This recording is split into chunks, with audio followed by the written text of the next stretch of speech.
It's time for Yankees baseball on My Nine.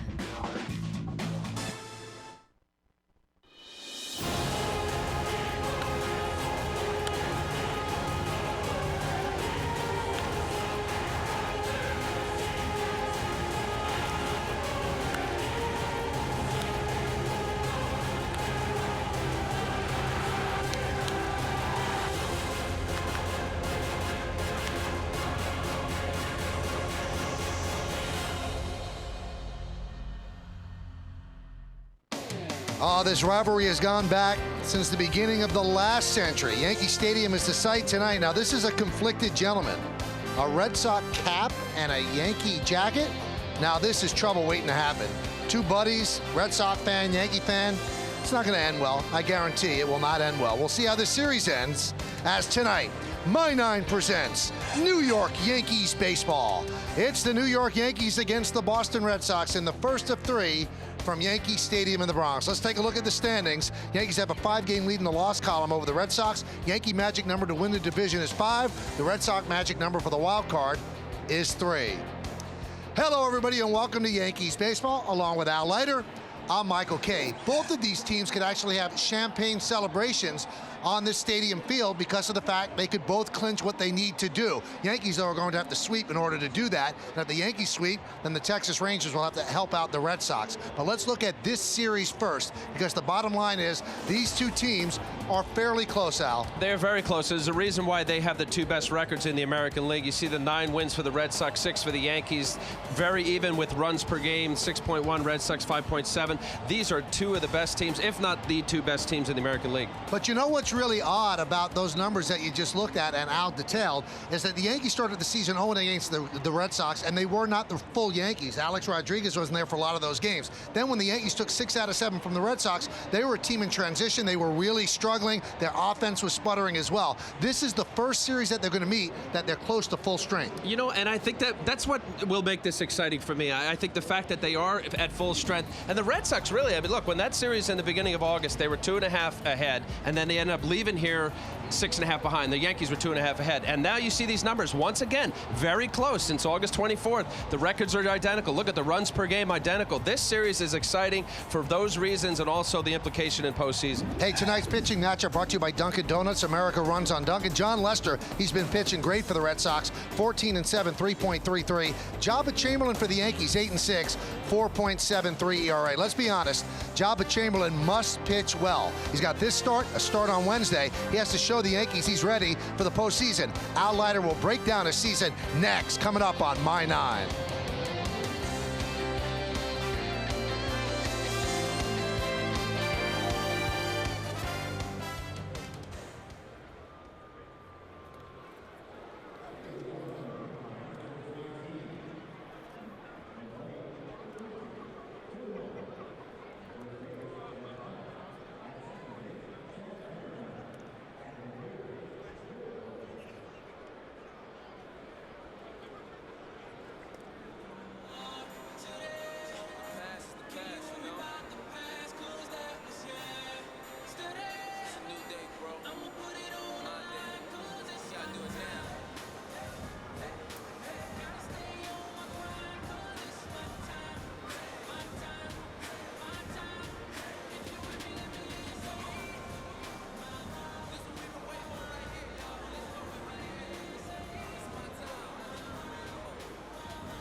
Welcome back to Yankees baseball on My Nine. Yankees and the Red Sox, it means a lot because of that guy, the curse of Bambino. He started out on the Red Sox, traded to the Yankees, you know the whole deal. And tonight the Yankees will start the final regular season series against the Red Sox. That's Al Leiter.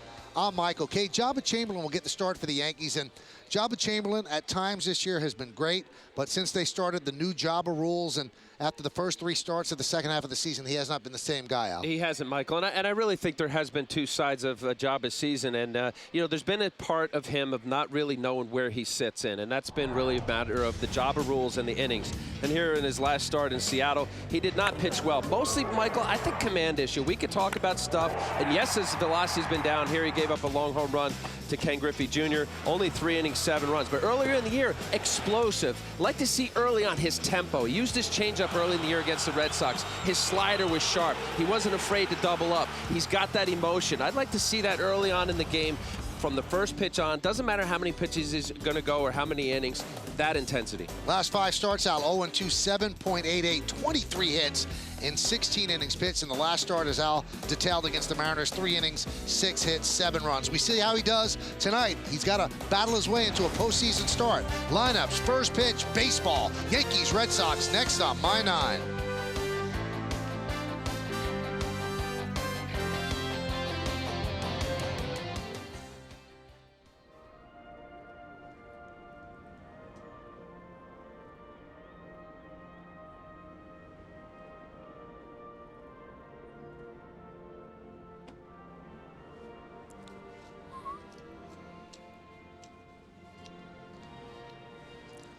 Are you here tomorrow, Ryan? Are you here tomorrow?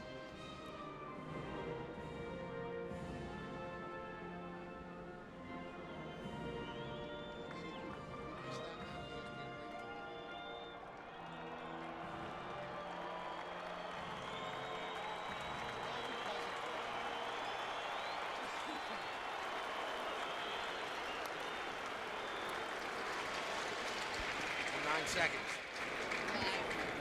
You got what story?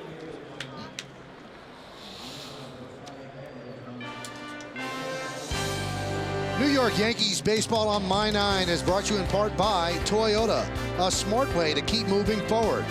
Men's Warehouse, you're going to like the way you look. And by the New York State Lottery. Hey, you never know.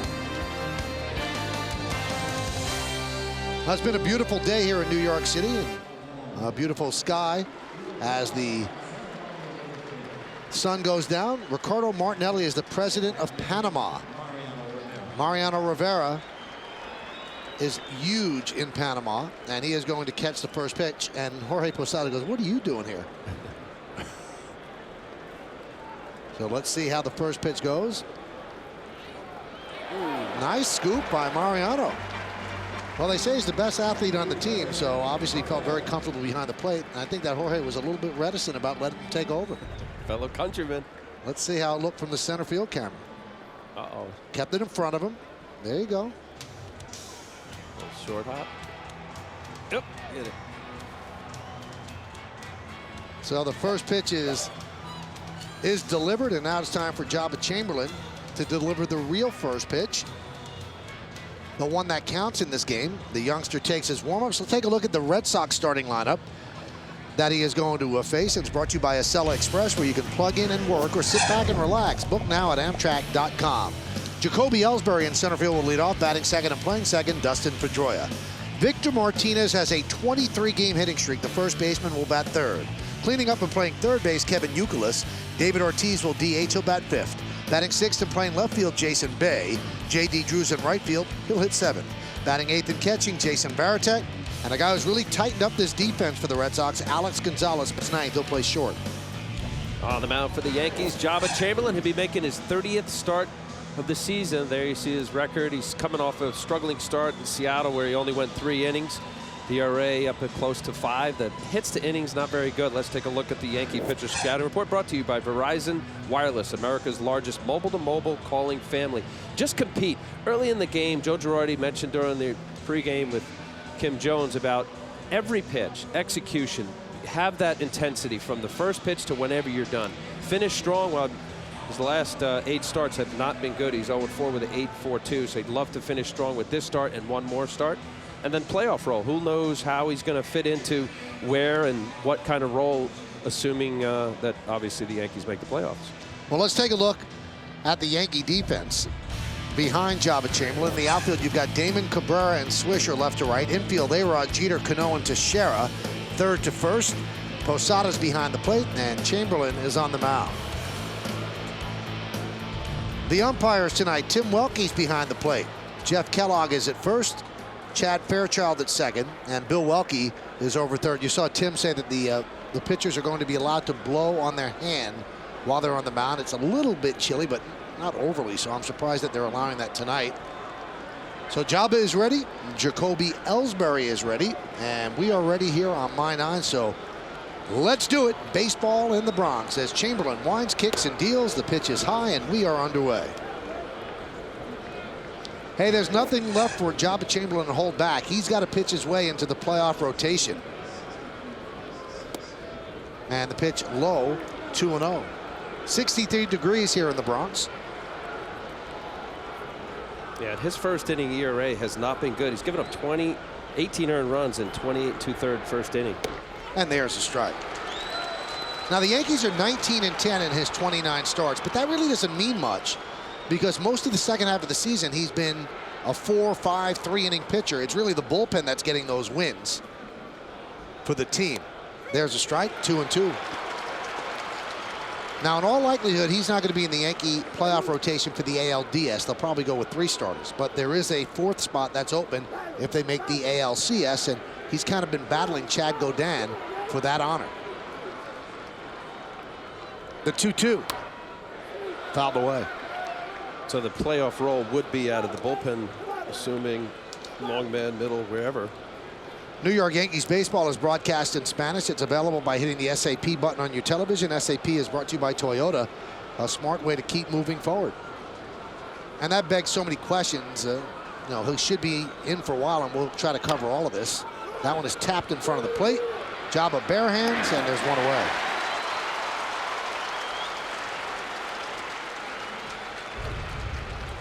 Well, Ellsbury can scoot. He's got 66 stolen bases on the season. This is a nice play. Jabba fielding it with his bare hand, coming up strong, realizing the speed of Ellsbury. Getting out of the box. Ellsbury from the left side, much easier, obviously, to get down the line. Easily getting him. Here's Dustin Pedroia, the reigning MVP. Has a 16-game hitting streak, and you'll see when the Red Sox come to the plate, they're all starting to come together offensively. And their pitching staff also has started to gel and really reach its peak at the right time.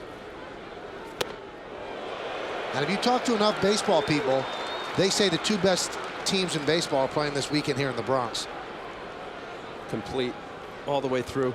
You know, and you get so centric on your team, and that could apply to all the fans of their respective club. And then you always look for that one wart or that problem that is your Achilles heel. There's a ground ball to Jeter. 2 outs. And all teams have them, Michael. You know that. As you could figure out the teams that'll be making postseason as to what their strengths and weaknesses are, and certainly the Yankees with the 97 wins justified by not a whole lot of weakness, if any. Here's Victor Martinez, and he has really started to fit into the whole Red Sox process. 23-game hitting streak, 31 for 88 during that time. That's .352. His numbers are outstanding. A midseason acquisition from the Cleveland Indians. He catches, he plays first, he DHs. And how about this stat? The longest hitting streak that the great Ted Williams ever had was 23 games. I'm sure a lot of those hitting streaks ended up hitting into the shift. The 0-1. Count 0-2. Those are the top 5 single-season hitting streaks for the Red Sox, and Don DiMaggio with 34, and obviously Joe holds the Yankee record at 56. And the 0-2. Yeah, the fact that you mentioned now he's being able to play first base, obviously with Veritek behind home. He's an okay catcher, not terrible, but being a switch hitter, it's so valuable to to be able to face obviously the tough left-hand and right-hand. But what a nice pickup for the Red Sox. 47 games since he was traded. He's hitting .332. High fly ball, center field. Melky Cabrera comes on. And that's a strong first inning for Jabba Chamberlain. 13 pitches. The Red Sox go down in order. 1, 2, 3. It's the Red Sox nothing. And the New York Yankees coming to bat against John Lester.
Strong top of the first inning for Jabba Chamberlain. Now John Lester will take his turn against the Yankees starting lineup. Why don't we take a look at that lineup? And it's brought to you by Audi, truth in engineering. Derek Jeter, the captain, the shortstop, leads off. Batting second and playing left field, Johnny Damon. Mark Teixeira's at first base. Big numbers against the Red Sox this year. He'll bat third. Cleaning up and playing third base is Alex Rodriguez. Hideki Matsui, the DH, will bat fifth. Batting sixth and catching is Jorge Posada. Robinson Cano, the second baseman, will bat seventh. Batting eighth and playing right field, Nick Swisher. And the number 9 hitter is the center fielder, Melky Cabrera. John Lester will be on the mound for the Red Sox. Good looking young left-handed pitcher, 25 years old, 14-7. Nice year, 194. Look at the 176 to 194 2/3 innings.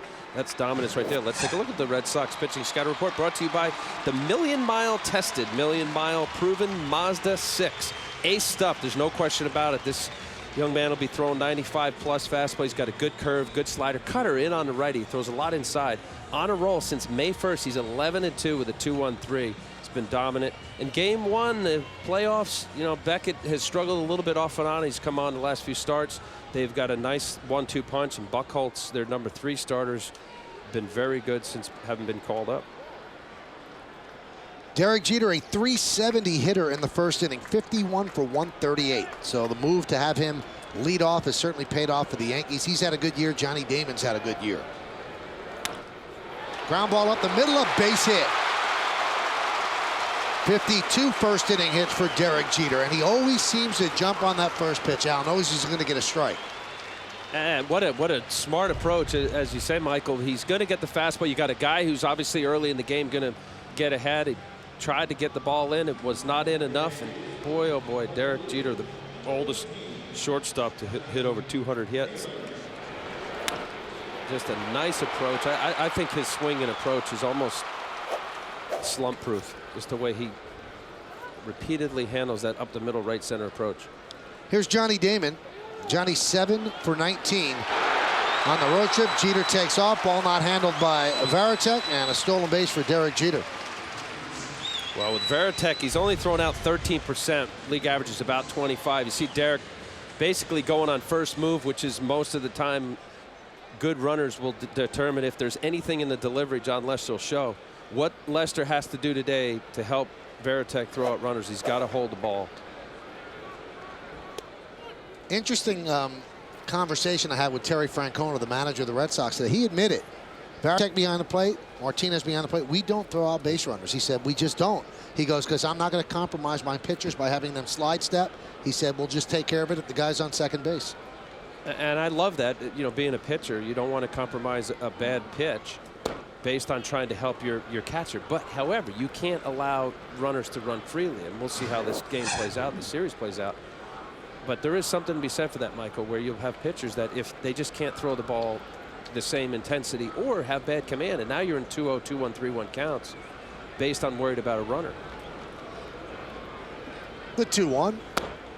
3-1. I mean, I could attest to that. At the end of Mike Piazza's career, he didn't have the strongest arm, but I knew what was helpful. And I didn't have a good move, but holding the ball, runners will vary their secondary lead, and based on your timing will determine as to what kind of jump they get. I thought it was the most effective just to vary your times. And the 3-1 foul back. Tonight's closed captioning is brought to you by your local Lexus dealers. You'll have a short leg kick, but gather and get your arm up that your pitch and release. Nicholas. And there's one away, so yeah, productive out. RBIs. He's 2 behind Carlos Pena for the most home runs in the American League, and Pena's not hitting anymore. He's been shut down for a couple of weeks after breaking his wrist. Really a couple of fingers, should I say, here at Yankee Stadium. Pitch inside to Teixeira.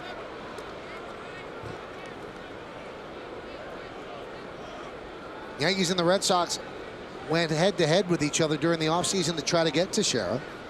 And the Yankees swooped in right at the end, kind of stealth-like, and they signed Mark, and the Red Sox didn't. That's why the Red Sox had to go make the trade for Victor Martinez. The 1-0. There's a strike. What a difference maker, not only offensively, Michael, but the defensive side, especially for Alex, and Derek Jeter might have his best defensive year. Just how comforting it has been for the guys in the infield to know that they got a guy over there who's got some gold glove. Scoop the ball, just much more relaxed. I was talking to Reggie Jackson today, and he said he was amazed at how Mark Teixeira's fit in. He said, you don't really know a guy till you see him prepare. He goes, and he fits in with the Jeters and the A-Rods and the whole Yankee situation and New York. He said nothing really bothers him. He said he's fit in better than anybody thought he could.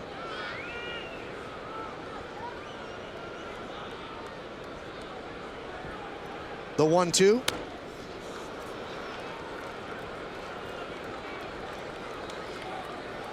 Well, I think the fact that here's a guy that is really a true pro, and you hear that often about, you know, how they handle himself, but you know this. I mean, here's a guy that, you know, studies hit pitchers, goes into the video room. His batting practice is impeccable, and it's consistent. Even when he had struggled early in the year, said all the right answers, you know, didn't say anything foolish to the media. And if you have consistent behavior off the field, no matter where you play, certainly the intensity and the media scrutiny here is off the chart, that you will have better consistency on the field. And I think that, you know, you pick your Derek Jeter and Posada and Mariano and the guys that have done it year in and year out, they are consistent with their routine. And Teixeira is one of them.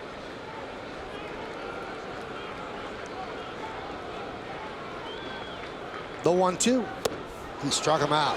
Power pitch diving down and in, striking out Teixeira for the second out. See, this is what makes Lester very tough to hit, especially as a right-handed batter, because you don't see this plus velocity. He'll throw, these are 98-mile-an-hour fastballs. He painted inside. So now Teixeira's conscious in, pulls a little bit off the string on the curveball. Fastball in, he pulls his hands again, hangs a curveball. That's the pitch that Teixeira wish he could have back. That is a cutter. It's a slider, but that ends up being tighter and faster in velocity. He threw that 91 miles an hour. Very, very tough to hit. That combination of the curveball cutter from Lester makes it real tough on the right-handers. Here's Rodriguez, and he fouls it back. Alex hitless in his last 14 at-bats with runners in scoring position. Although that's a little bit skewed because in one of the wins against the Angels, he had that sac fly with the bases loaded after Mike Scioscia had intentionally walked Teixeira in front of him. But he's put together a very nice season. He really has. You know, to think of the rap on Alex has been, you know, timely RBIs. 47 of his 89 RBIs is either tied or gave the Yankees a lead. It's more than half. That's clutch RBI time. Alex was 4 for 19 on the road trip. Yankees were 3-3 on the road trip. They lost 2 out of 3 to Seattle, and then they took 2 out of 3 against the Angels. First series they've won in Anaheim since 2004. So despite all the concerns about can they beat the Angels, they split 10 games with them this year.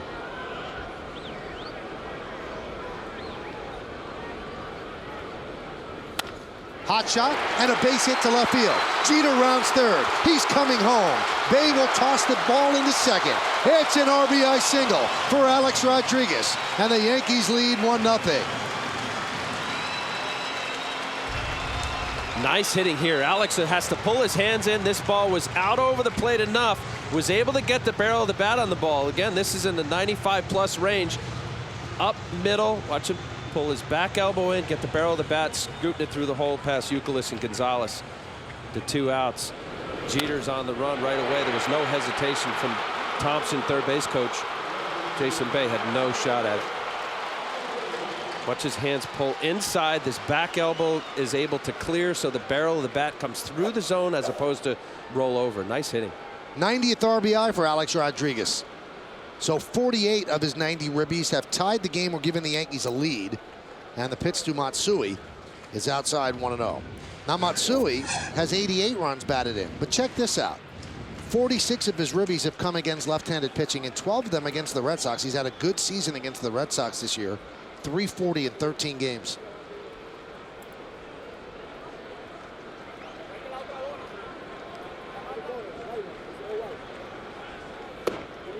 Count 2-0. And those numbers that you cite, and Matsui, it really has been a health issue for him. His knees had bothered him all year, and obviously he's been much better. So the assumption is that he's feeling 100%.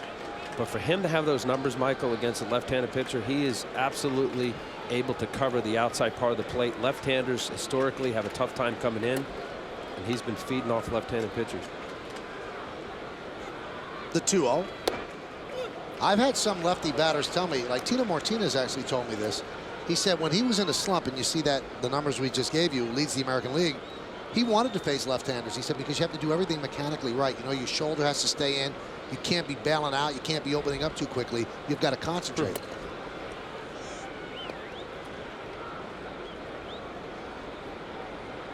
The 2-1 is not made as they chase Alex back. Well, in addition to that, what Tino's saying, that, and I just haven't been a left-handed pitcher, that it's really hard to see that window inside.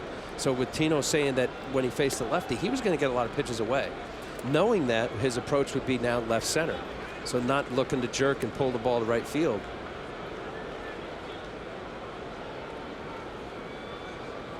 A-Rod goes, and the pitch is low, so the Yankees with 2 stolen bases in this inning.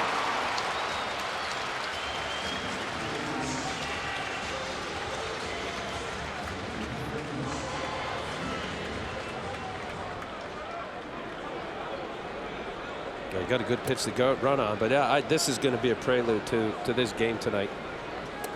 The Yankee runners are going to make Varitek throw some runners out. Well, so far they're 2 for 2. Now, when you watch the Red Sox and you have all the stats that we're giving you, everybody thinks that it's a great matchup that the Red Sox will play the Angels. The Angels will run all over them. Guys like Sean Figgins, I mean, Red Sox pitchers have to keep them off base. There are very few guys in that lineup that don't run. So that's going to be a problem for the Red Sox in a postseason series against the Angels or the Yankees. 3-2. Fouled away. Yeah, that's a good point. And even if Victor Martinez isn't much better, he's 14% throwing runners out. That's not very good. Like I said, Varitek is at 13. Obviously now that goes down 2 for 2. The Yankees. When Victor had elbow surgery when he was with the Indians, he has not been the same sort of thrower since.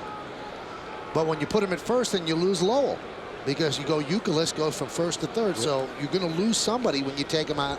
When you put Victor in the lineup, you DH him, you lose Ortiz. You catch him, you lose Varitek. You play first, you lose Lowell. 3-2. Missed outside, so Matsui walks. 23 pitches so far for Lester, 14 strikes.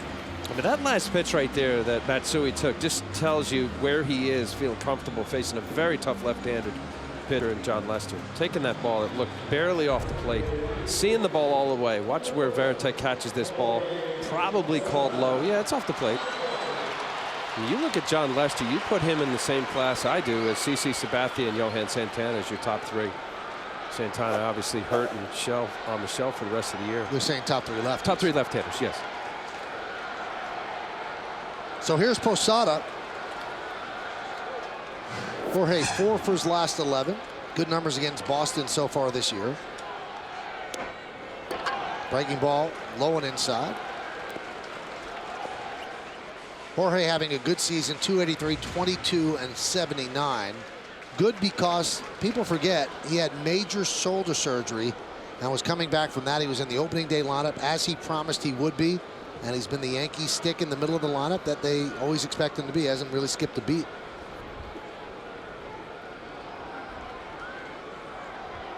The 1-0.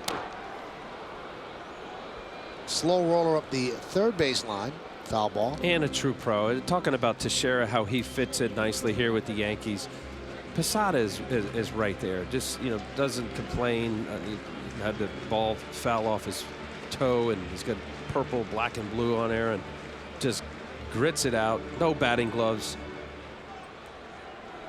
You talk about consistency. So many years.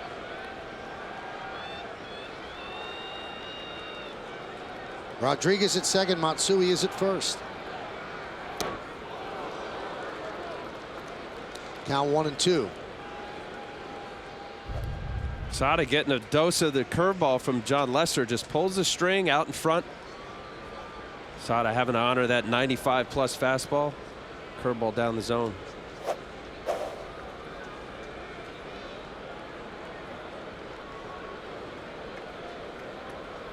One-two pitch.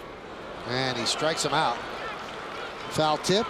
Now they're saying that the ball bounced. Varitek tried to buy it, but a good play by Tim Welke asking Jeff Kellogg, because he couldn't see. The first base umpire told him no, it actually bounced in the dirt. Umpires usually don't do that. Great move. Well, let's see if it bounces. Yes, it did. It did.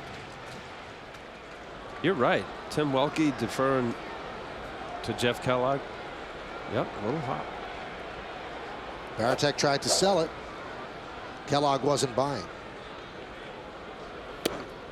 2-2.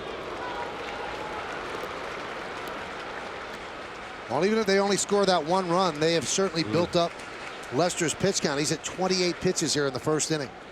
17 strikes. Lester 3 starts ago, a season high of 122 pitches. Runners go on 2-2. At least A-Rod does. Matsui stays put, so the third stolen base for the Yankees as the count goes to 3-2. Now A-Rod's not stealing third unless he knows that Lester's not even looking at him. That was a running jump. Well, and it's uncontested. The middle infielders aren't jockeying. Look how far Pedroia is, and you can't even see Gonzalez. He's got a great jump. Also, too, Alex is able to see multiple signs from the catcher. He's about as good as anybody in baseball that can pick up signs. Not saying he did, but a good pitch to run on. Now Matsui will go. The 3-2. Strike 3, and Posada's down looking. Jorge thought he had drawn a walk, but the umpire, Tim Welke, said no, it caught the inside corner. Let's take a look. Did it? The pitch by Lester must have whispered across the black. 1 run on 2 hits, 2 left. After 1-0 Yanks.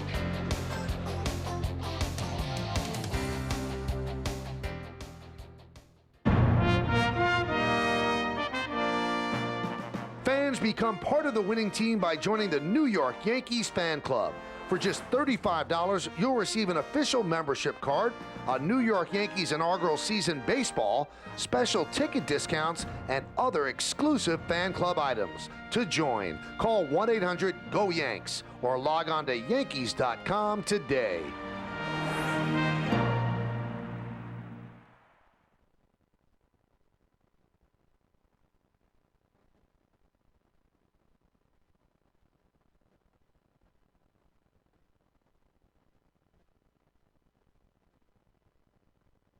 He can go 90 pitches tonight. That's not an issue. The issue is giving us length and throwing the baseball well. That's what we need to see.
He can go 90 pitches tonight. That's not an issue.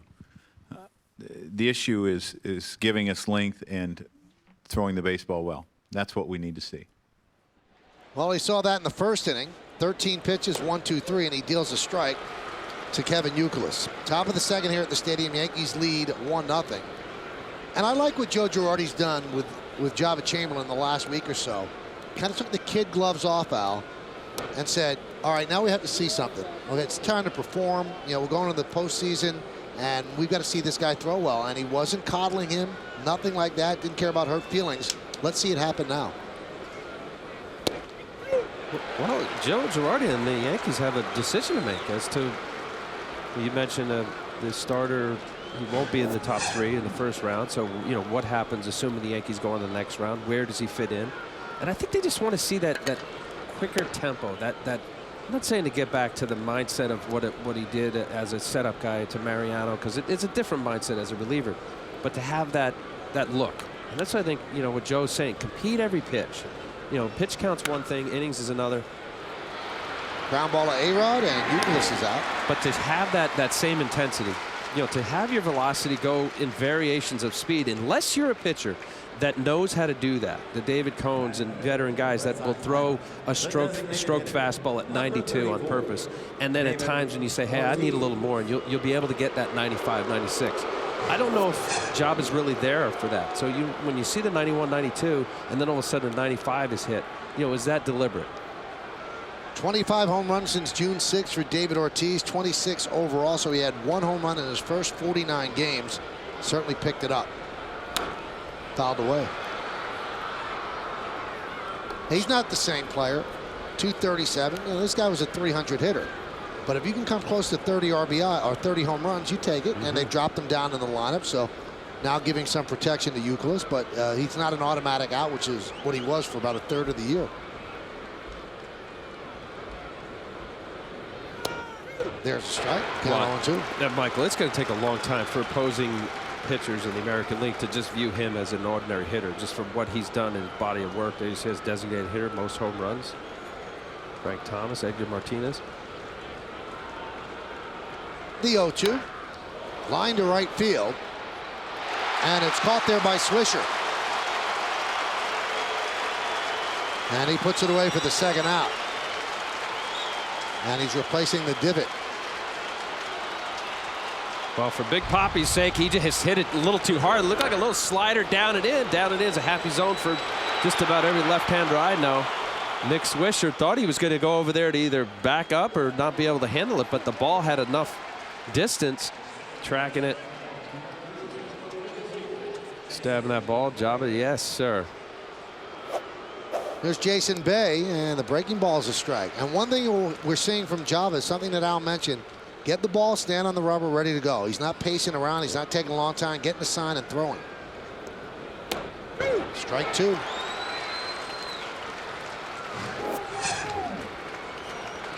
Four for 7 against Chamberlain with a home run for Bay. Bay's going to be a free agent at the end of the season.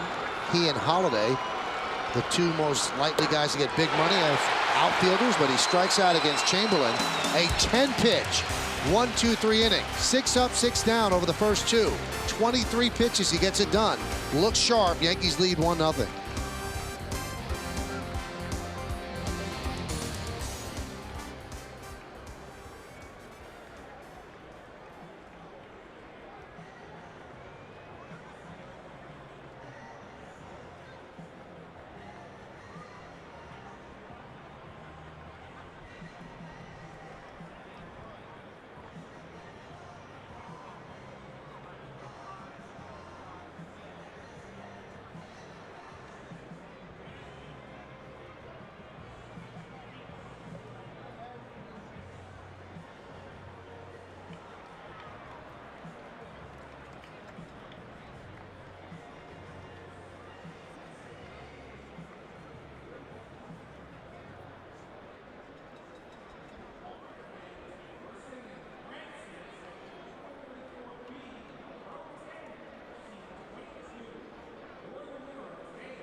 Yankee fans, here's your chance to take on Russ, brought to you by Toyota. What record in Major League Baseball do you think is the hardest to break? What do you think? Go to my9tv.com to blog or email us a video with your thoughts. It's Take on Russ, brought to you by Toyota, a smart way to keep moving forward. This is a gimme, but no one ever brings it 500 wins. You're never going to get to that level again, ever. About 56 game hitting but that might, maybe, in a brain cramp, might get done. Nobody's ever going to have 500 wins. No. 500. About 500 starts.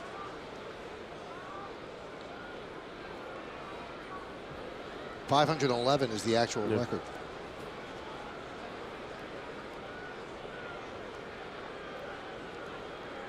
The 0-1. Hot shot up the middle, a base hit for Cano.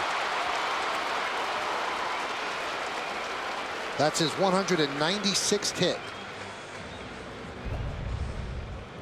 Well, he loves September and October. 348 leads all active major leaguers with the batting average. Nice approach, just right up the middle. I like that.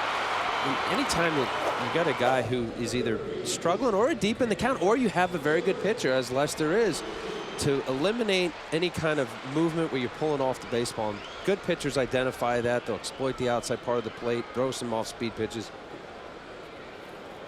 Here's Nick Swisher. There's a strike. Nick was 1 for 16 on the road trip.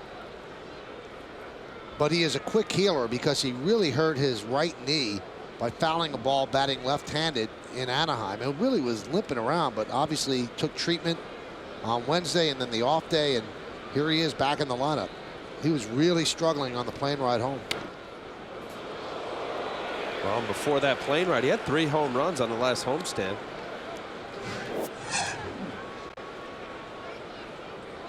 .27 home runs. Nice solid year for Nick Swisher. I don't think too many people had figured him being as good as he was. And not to say that he's not a good ball player, but I think that with Xavier Nady going down and him getting more playing time. And Swisher down on strikes. So Nick now 2 for his last 22 as Lester picks up his 3rd strikeout. How about this stat? Cano, as I mentioned, now has 196 hits as a second baseman. Jeter has 194 hits as a shortstop. So he got a couple of hits, obviously, as a DH. Never, no 2 teammates have ever had 200 hits from shortstop or second in the history of baseball. Now you might say, well, how about the closest? Who came closest? Yeah, who was it? Well, the 2002 Yankees, Jeter and Soriano. Jeter had 190, Soriano 207. And the 2006 Phillies, Rollins had 191 and Utley had 198.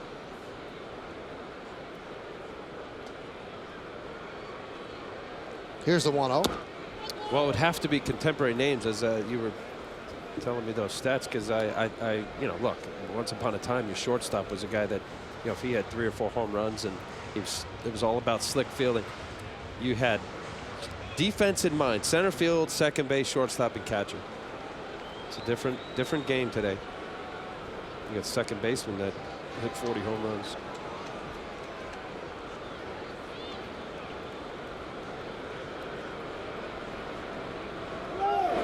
Runner goes, and the Yankees are off to the races against Varitek tonight. 4 stolen bases against Varitek. Well, Cano is not a base runner. He's been caught stealing 6 times, and he's made it 4. And here, easily getting in there. This is going to be all night. Yankee runners are going to be having on their racehorses and go for it. Shoes are on. And it's frustrating as the pitcher when you know that you can't do a whole lot to negate it.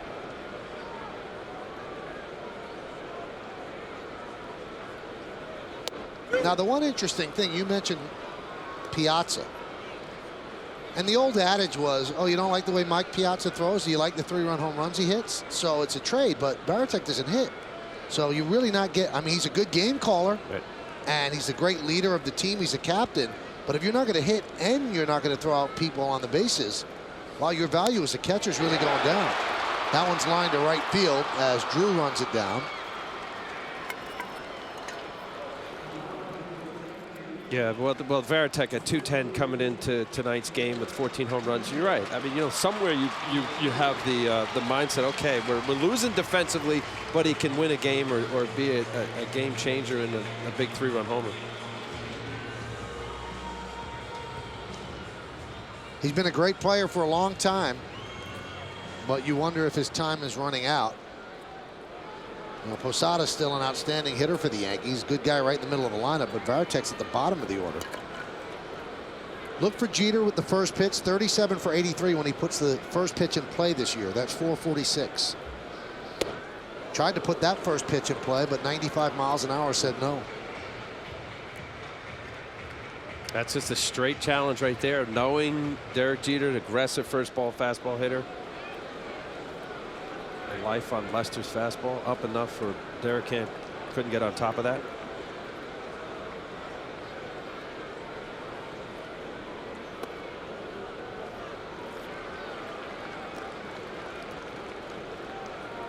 Jeter with 202 hits. He's 13 behind Ichiro Suzuki and Robinson Cano at 197.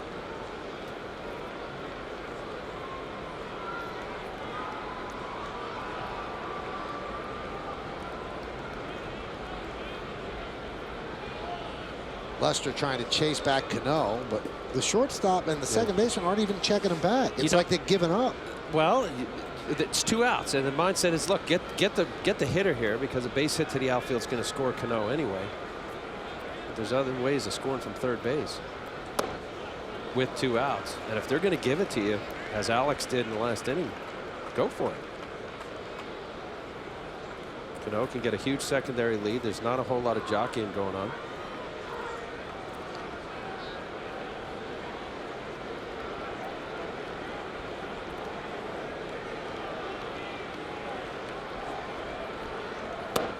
And the count 3-1 to Jeter. The lefty swinging Damon is on deck.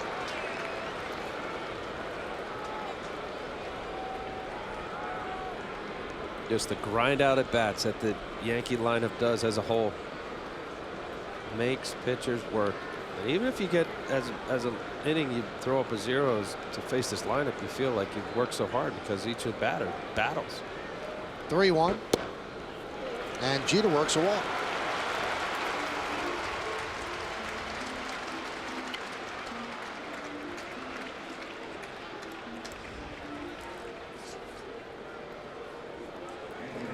So first and second, that's going to bring up Damon. Damon grounded to third in the first.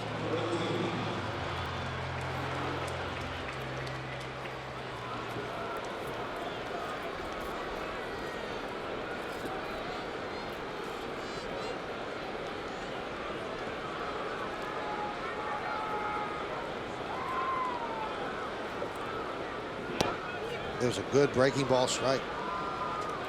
Cano's at second and Jeter's at first. We're in the bottom of the second inning. Yankees lead 1-0.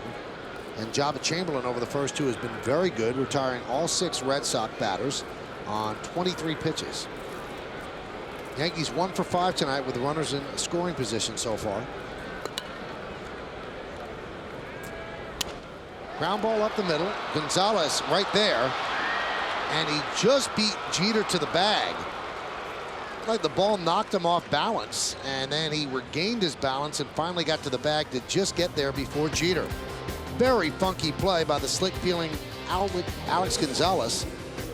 Tough hop right there, made him do a 360, and then the glove hit the bag before Jeter got there. For the Yankees, no runs a hit, no errors, and 2 men left. We played 2, 1-0 Yanks.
We go to the third. It's 1-0 Yankees.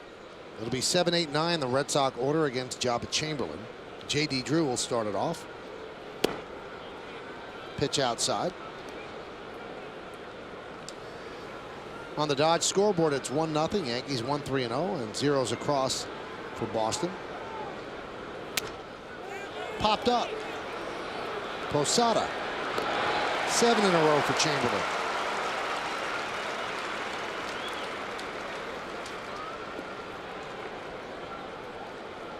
So 1 down, and that'll bring up Varitek.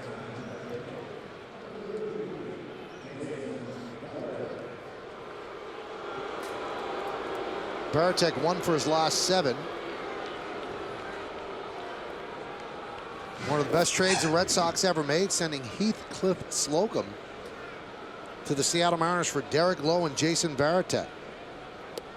Lowe was such an important part of their first championship in 2004. And Varitek's been an important part of both. And he is the captain.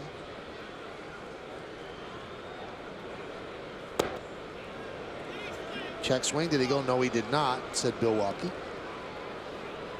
Well, I think he was rewarded last year. You mentioned, you know, he's had some injury issue with his shoulder.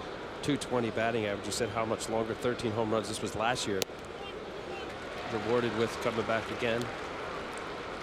And yeah, there's definitely a decline in his numbers. You go back to a few years back when he had 25 home runs in 03. Has a very funky option for next year. It's a mutual option. If he takes the option, if he exercises the option, Red Sox have to take him back at $3 million. If the Red Sox exercise the option, it's $5 million. The 2-2. Count 3-2. That's interesting. I've never heard an option like that. That's protection on both sides. And if he wants to come back and they really don't want him, he gets a little less money. 3-2. And they're 2 away as Varitek strikes out. Put out 2-3. Out of town scoreboard brought to you by your Mercedes-Benz Tri-State dealers. All of these start later. Tampa Bay, Texas, Minnesota, KC, Detroit at the White Sox, and tonight Oakland at LA on the coast. Atlanta leading Washington 2-0 top of the third. The Dodgers and Pittsburgh 1-1 top 3. St. Louis and Colorado an 8-10 start. And the Cubs and the Giants 10-15.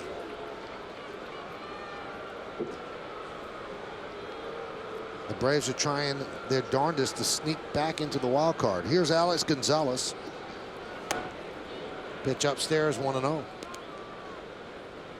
This is the way the NL wild card looks. The Braves just 3 and back of the Rockies in the loss column. Giants still hovering. Marlins playing the Mets tonight. And then there's the Cubs 6.5 back. Strike. That's going to be tough. I think the only real race or any kind of playoff implication will be what will happen in that AL Central with Detroit and Minnesota. Minnesota's been playing hot as anybody. 9-1 in their last 10 games. 3 games back of the Tigers. 1-1. How about this for Cubs luck? Derek Lee scored a run. There were 2 runs that scored to win a game for the Cubs. This was on because Wednesday or Thursday, and they were all celebrating around home plate. One of his teammates slapped him on the side of the head as congratulations. He started to have neck spasms, couldn't play. They had to take him out for the bottom of the 9th inning so somebody else could play first base. That's Cub baseball. The 1-2, swung on and missed. Gonzalez is going to be tagged out. 13 pitches in this inning, 37 total pitches for Jabba Chamberlain. And again, the Red Sox go down in order. Jabba's been perfect through 3. It's 1-0 Yankees.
Already.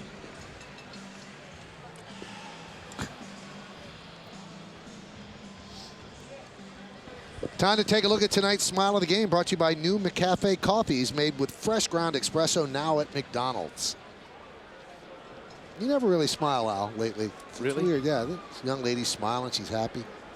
Smile. Oh, yeah, there she She's not is. smiling. Smile. Come on. Smile of the game. People are tense. This is a big game. Dodge scoreboard, 1-0 Yanks.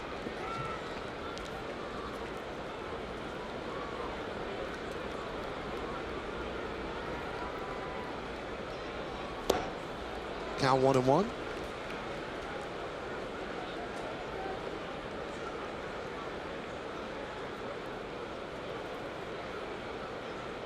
Not nearly as intense as years past. I think with that 5.5 game lead, the Yankees are feeling very, very comfortable, as they should. And the way the wild card is set up, the Red Sox have a 8-game lead. Well, the Red Sox magic Texas. number is 3. The Yankee magic number is 5.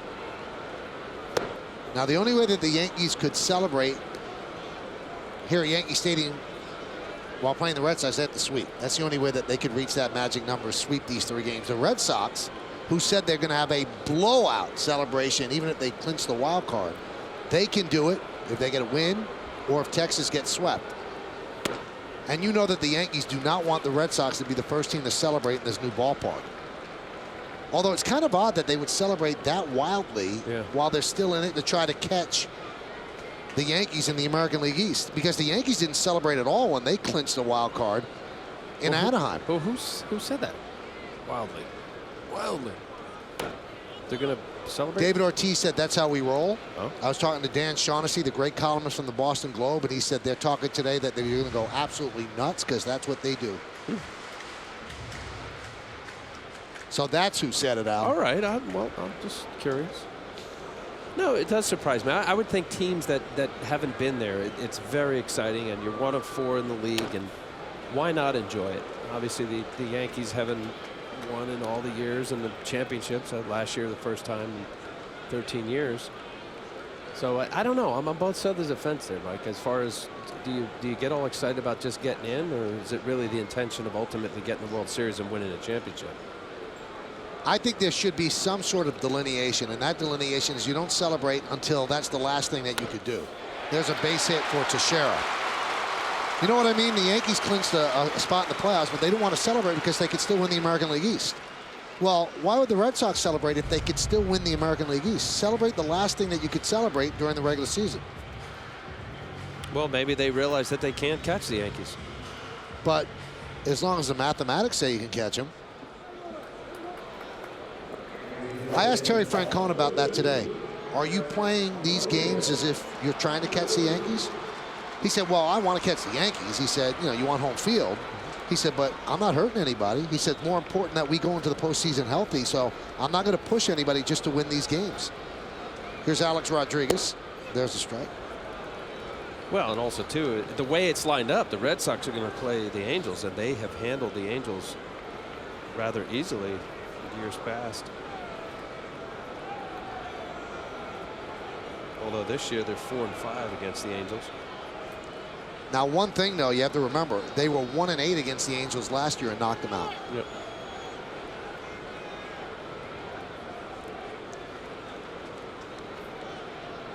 I do believe that, Michael, that there is a mindset when you face a certain team. And you mentioned about the moral victory, the Yankees winning the series in Anaheim.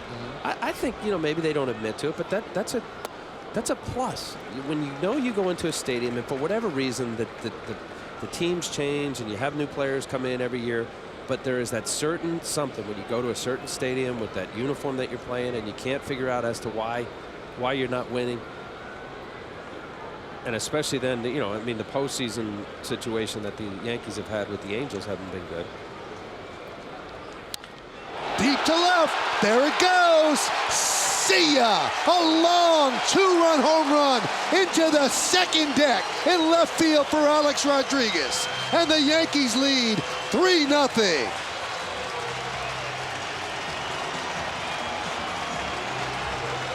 '28th home run for A-Rod. He now has 92 ribbies on the season. His 581st home run.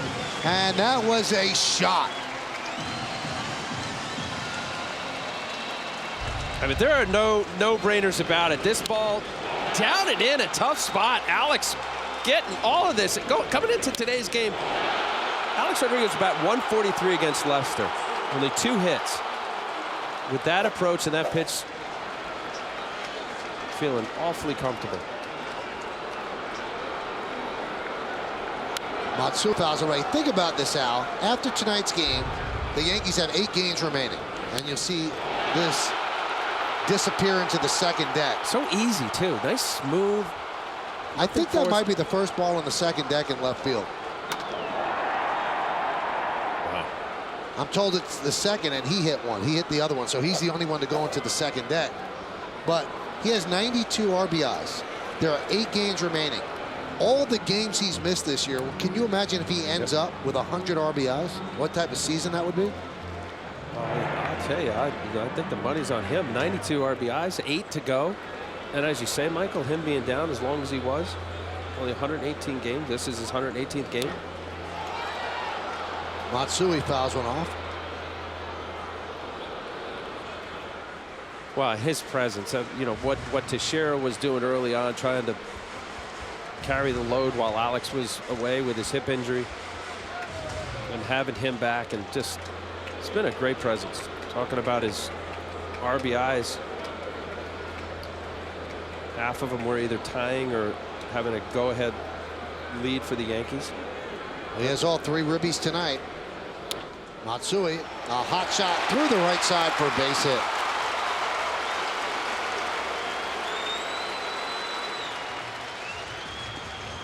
This weekend, the Yankees take on the Red Sox in this crucial series, and Yes has extended coverage.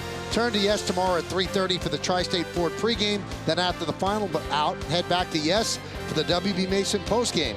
And extended coverage continues Sunday with the pregame starting at 12:30, and it's only on Yes.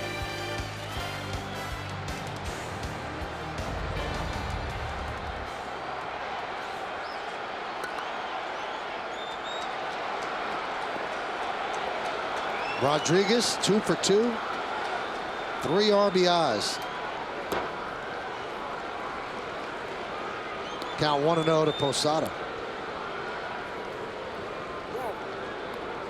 20 straight starts that John Lester's made, and no team has scored more than 4 runs against him. And the Yankees have 3 here in 3 innings. Let's see if he settles down.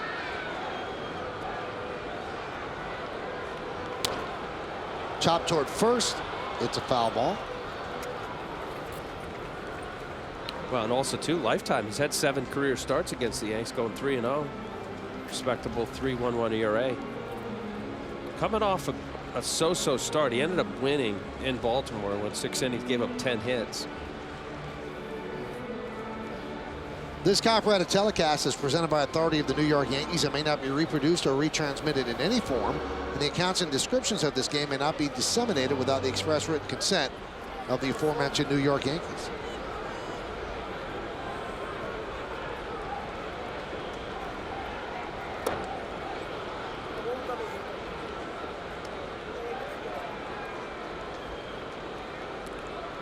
And the count 1-2. I had asked Joe Girardi before the game about the potential letdown, and we had done the game when Derek Jeter broke Lou Gehrig's all-time hit record for the Yankees, and it was against the Orioles, and you know the offense was okay. They faced Brian Mattis and Tillman, good young-looking arms, and you know we talked about how there could be a little hiccup in staying fired up when you have that big lead. Torrey Hunter admitted to this year being much more intense as a result of it being closer with them battling the Rangers. Now obviously it's moot with the Rangers falling off, but there is that fine line between having that fire and not just kind of coasting to the playoffs and maintaining that balance. That's why so many wild card teams win the World Series. That's right. The 2-2. Fly ball right field. Drew makes the play. Every team would love to just sail through and not sweat it out, but there's also that element, having been on a wild card team that won the World Series, that you're playing postseason playoff brand baseball through the whole month of September, and for the most part, if you're battling out 1-2 with whoever's in front of you or behind you, you're playing the whole second half that way. And yes, it could be mentally draining, but when you hit the playoffs, it's kind of like, hey, we've been doing this for the last month. We're good with it. And to be able to turn it on and turn it off, you have to be able to maintain that same kind of focus and intensity. Sometimes it's hard.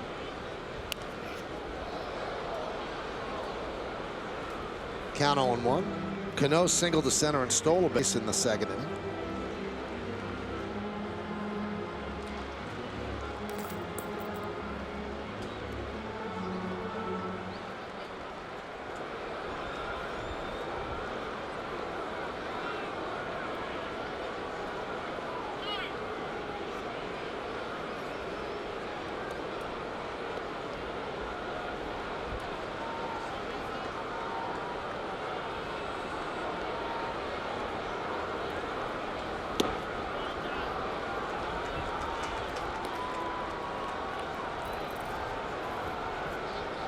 Making John Lester work here. 69 pitches, coming up 70 pitches.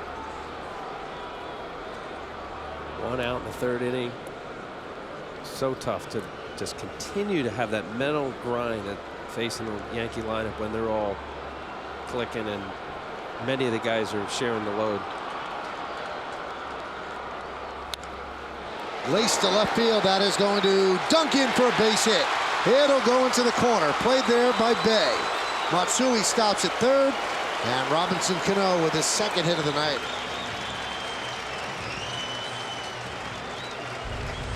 Well, his 47th double on the year. Ball that inside, head down, beautiful approach there. Got jammed a little bit, but by him being able to stay back long enough and was still able to get enough of the barrel on the ball, it's good living, able to keep that ball just fair inside the foul line there. It's a tough pitch, and good things happen when you have a good approach, have an idea what the pitcher's doing. That's when you know you're locked in. Well, Lester's made 3 previous starts against the Yankees this season. He gave up 7 hits, 6 hits, and 5 hits respectively. He's allowed 7 hits already, 1 out into the 3rd inning. So John Farrell, the pitching coach, has a little bit of a conference with him.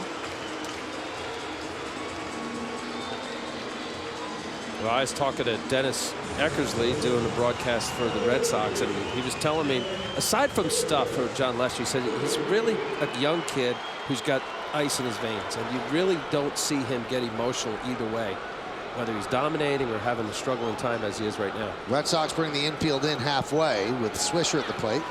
Count 1-0. Cano 2 for 2, his 66th multi-hit game of the year. 3-0 Yankees. We are in the bottom of the third inning.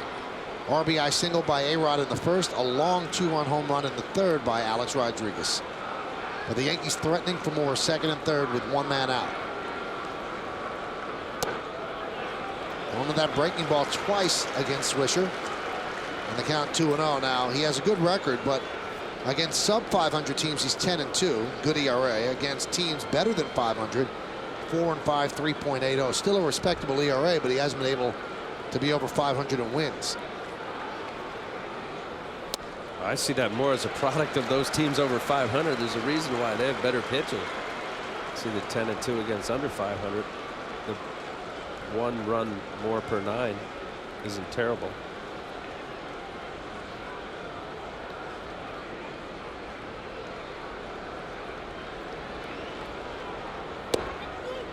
There's a strike.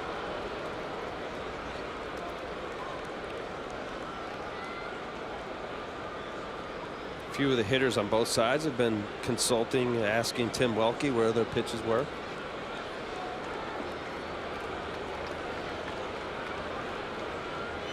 The 3-1 pitch.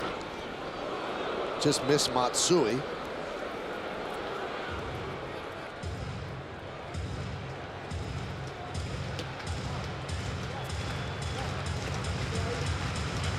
.75 pitches for Lester. We're just in the third inning.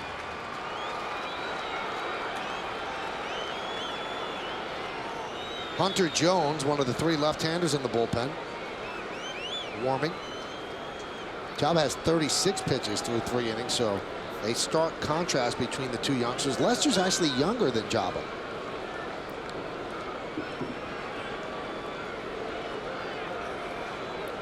But much further along in terms of belonging up here and being stretched out. He's already thrown a no-hitter in the big leagues. The 3-2.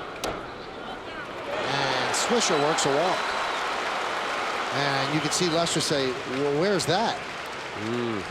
It's hard to see from up here, but it looked like it was over the plate. Must have been low. Yeah, he called that last one low. Let's take a look. He's trying to take away the aggressiveness of Swisher. Curveball, curveball, slider in, gets a fastball inside the corner. Curveball, he's out in front of it. And wow, that's down, I think. Well, it's middle of the plate. The side shot would show whether it was knee high or not. So bases loaded. Here's Melky Cabrera.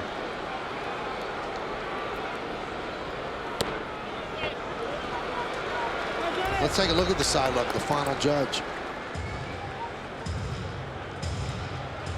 Wow. Right at the kneecap.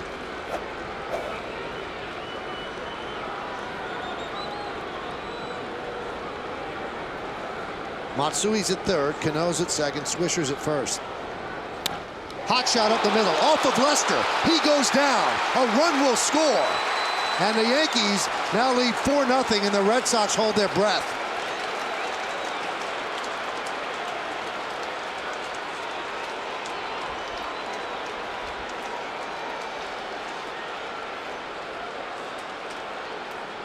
Well, that hit him square. And we'll have to see exactly where it got him, but he is obviously in a lot of pain.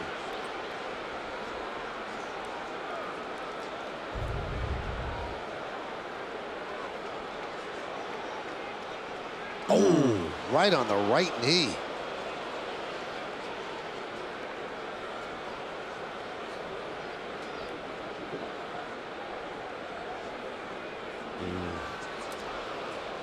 Got him square. Yeah, not a good spot. Obviously, any bony part, thinking that if it hit him in the quad or the hamstring, that was right on the inner portion of his right knee. And this is one thing that every team that's going to the postseason worries about. You cannot get anybody hurt.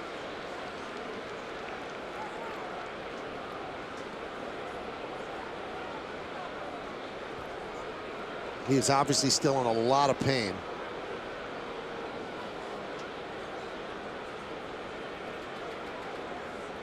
Gee, Monahan coming out, maybe wondering if they may need a stretcher of some sort, I assume.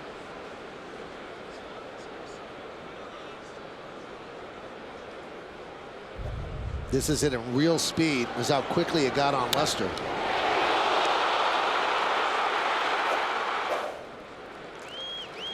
Well, they get him up. Can he put pressure on the leg?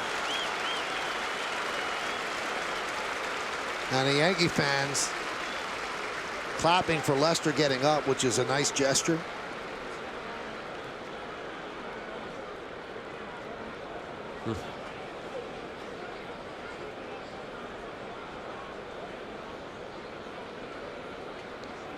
And Lester obviously does not want to be carted off, so he's going to try to walk off. He will walk off, but obviously in a lot of pain now. Yeah. Well,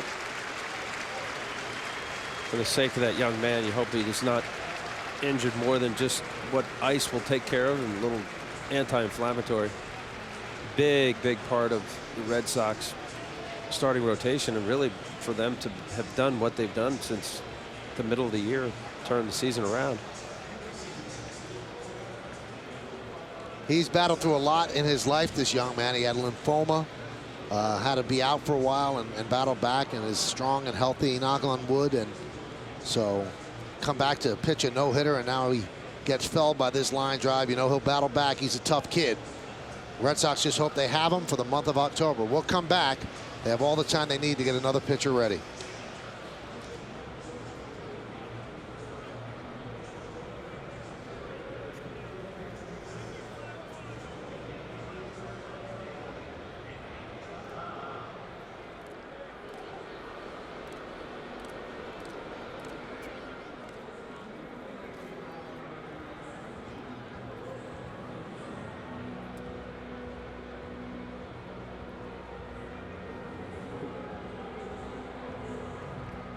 Foggy 70s. You got it. Amazing. Glasgow strikes out. Fenway. He no-hits the Kansas City Royals.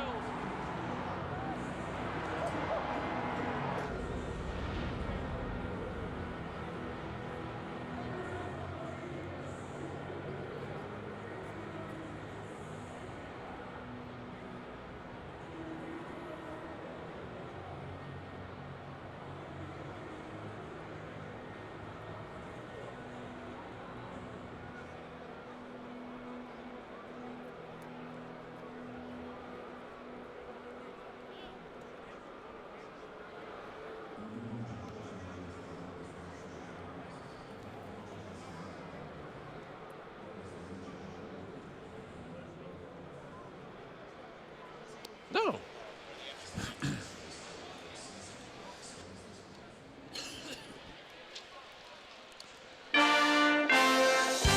New York Yankees baseball on My 9 is brought to you in part by Acura. Acura Advance. Stop and Shop. Now get more savings throughout the entire store every time you shop with your card, only at Stop and Shop. And by PC Richard & Son. There is a difference. Well, Hunter Jones is going to have as much time as he needs since John Lester was knocked out with an injury. John Lester walking slowly off the field. And as we mentioned, he is an important part of what the Red Sox do and what they will do. And he's had his great moments with the Red Sox already. Let's take a look at his no-hitter that he pitched against the Kansas City Royals. Foggy 70s. You got it. And he was just mowing them down. May 19th of last year, and you'll watch how Terry Francona gives him a genuine hug. Francona's like a second father to Lester, and he said that he doesn't even deny how much the kid means to him, how tough the kid is. And, you know, you beat lymphoma, that's obviously more important than getting hit on the knee. Yeah. But the bottom line is there is toughness in this kid. And a really good guy. And he gets kind of the whole aspect of being a major league player. Respects the game, respects the older players and the veteran guys, listens, wants to learn. Really nice kid. And I see why Terry Francona reacted the way he did. And you know, Terry Francona obviously thinking about this game, but also thinking, not because he cares so much about Lester, obviously that's a part of it, but what the Red Sox want to do in the postseason, that's gigantic, because Josh Beckett has not been pitching that well. John Lester has kind of emerged as the staff ace in the month of September. 4-0, 1.67, and obviously Beckett would start a game one. But Lester is just as important as Beckett to this team. Ace, 1A, however you want to call it, there's no question about it. I think the little caveat for their depth could be that Dice Case come back. He had a heck of a first game. I know it hasn't been as good, and Buchholz has been very good. So, you know, you can't diminish the importance of what John Lester means to this team and how deep they'll go in the playoffs. And it looks like Beckett has straightened out some of his problems. He had a little bad run.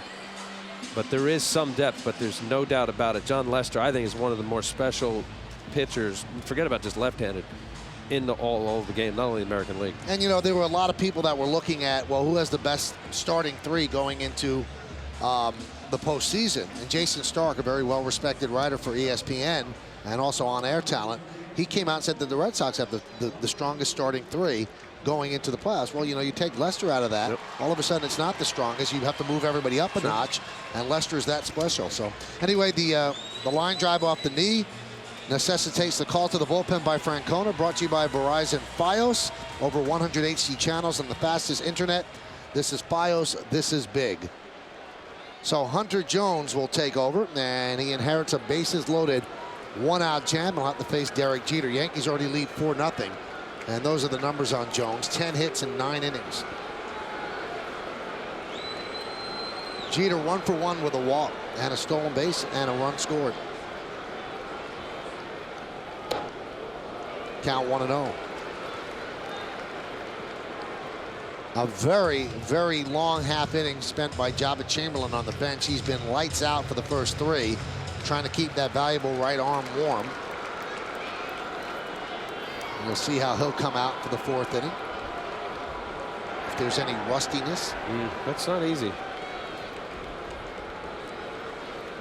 The 1-0.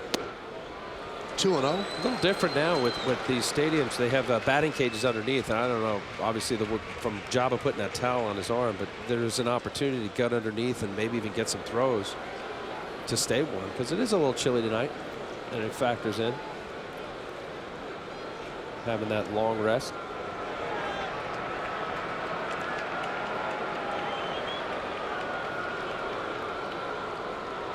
And the 2-0. There's a strike, nip the outside corner. I mean, the batting cage and the mound that Al's talking about is about 10 feet away from the home plate side of the Yankee dugout. You just walk down the steps and it's right there, so you definitely have that opportunity to throw if you want. And hitters have an opportunity to hit if they'd like. Well, pinch hitters will do it from 5th inning on if they always go down and get some swings. And the 2-1. Grounded softly toward 3rd. Youkilis will go to 2nd 1. That's all they get. The run scores, and the Yankees are up 5-0. So an RBI for Jeter. For the double play depth, gets a little curveball off the end of the bat. Well, anyway, the ball was hit too softly. Well, now Johnny Damon will come up, meaning the Yankees have batted around.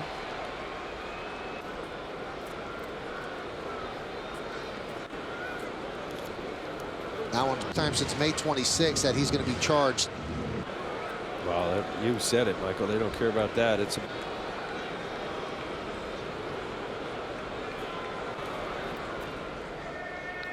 his last pitch, and he's retired the. Jeter took a couple of steps towards 2nd, but stopped. Count 2-1.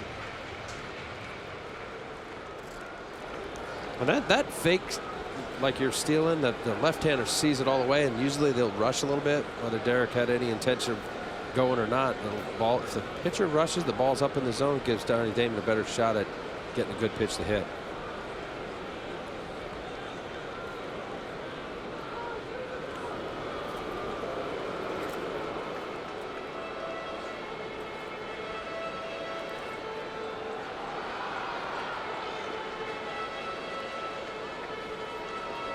right, Derek staying at first base, giving Damon a shot at getting the ball through the big hole there on the right side. A lot of room over there between Martinez and Pedroia.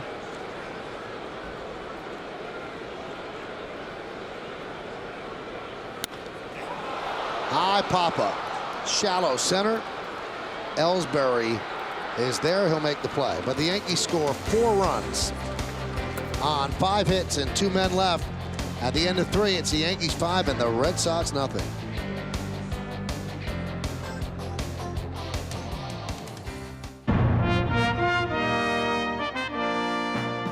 Fans become part of the winning team by joining the New York Yankees fan club. For just $35, you'll receive an official membership card, a New York Yankees inaugural season baseball, special ticket discounts, and other exclusive fan club items. To join, call 1-800-GO-YANKS or log on to Yankees.com today.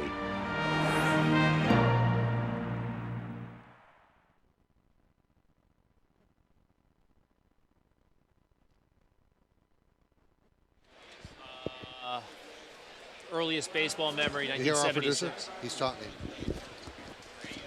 Kevin, thanks for having me, man.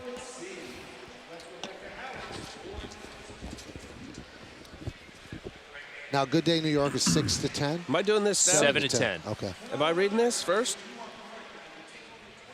All right.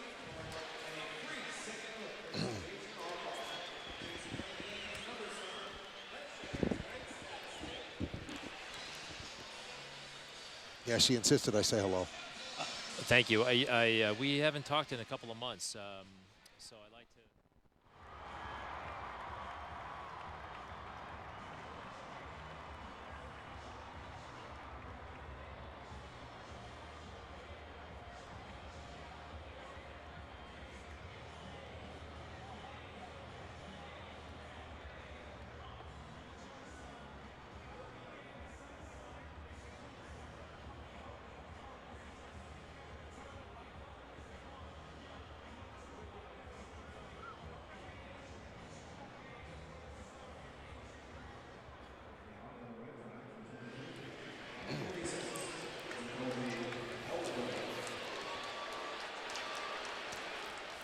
Start your day with Good Day New York.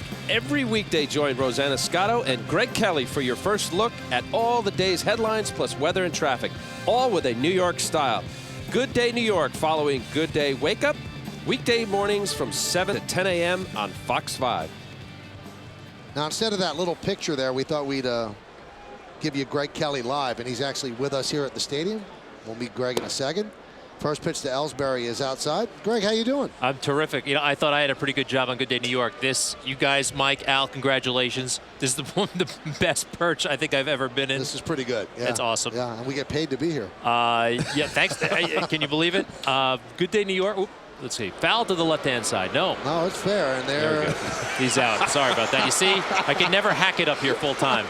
But keep trying. What the heck? Now, Greg, this is 8:30 is usually about when you're ready to turn in because, you know, you have to be up early for a morning show. Yeah, I know. This is a big night for me. Friday night. You know, Rosanna Scotto and I, we spend a lot of time together. TV legend Rosanna Scotto. She's everybody knows her. She's terrific. Great to work with her.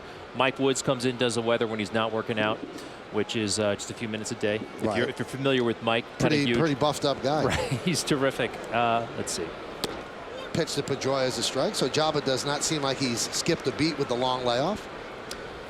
Stadium is beautiful, by the way. This is only my second time here. You can get sushi in the stands, which get anything you want in the stands. Yeah, a bit of an adjustment.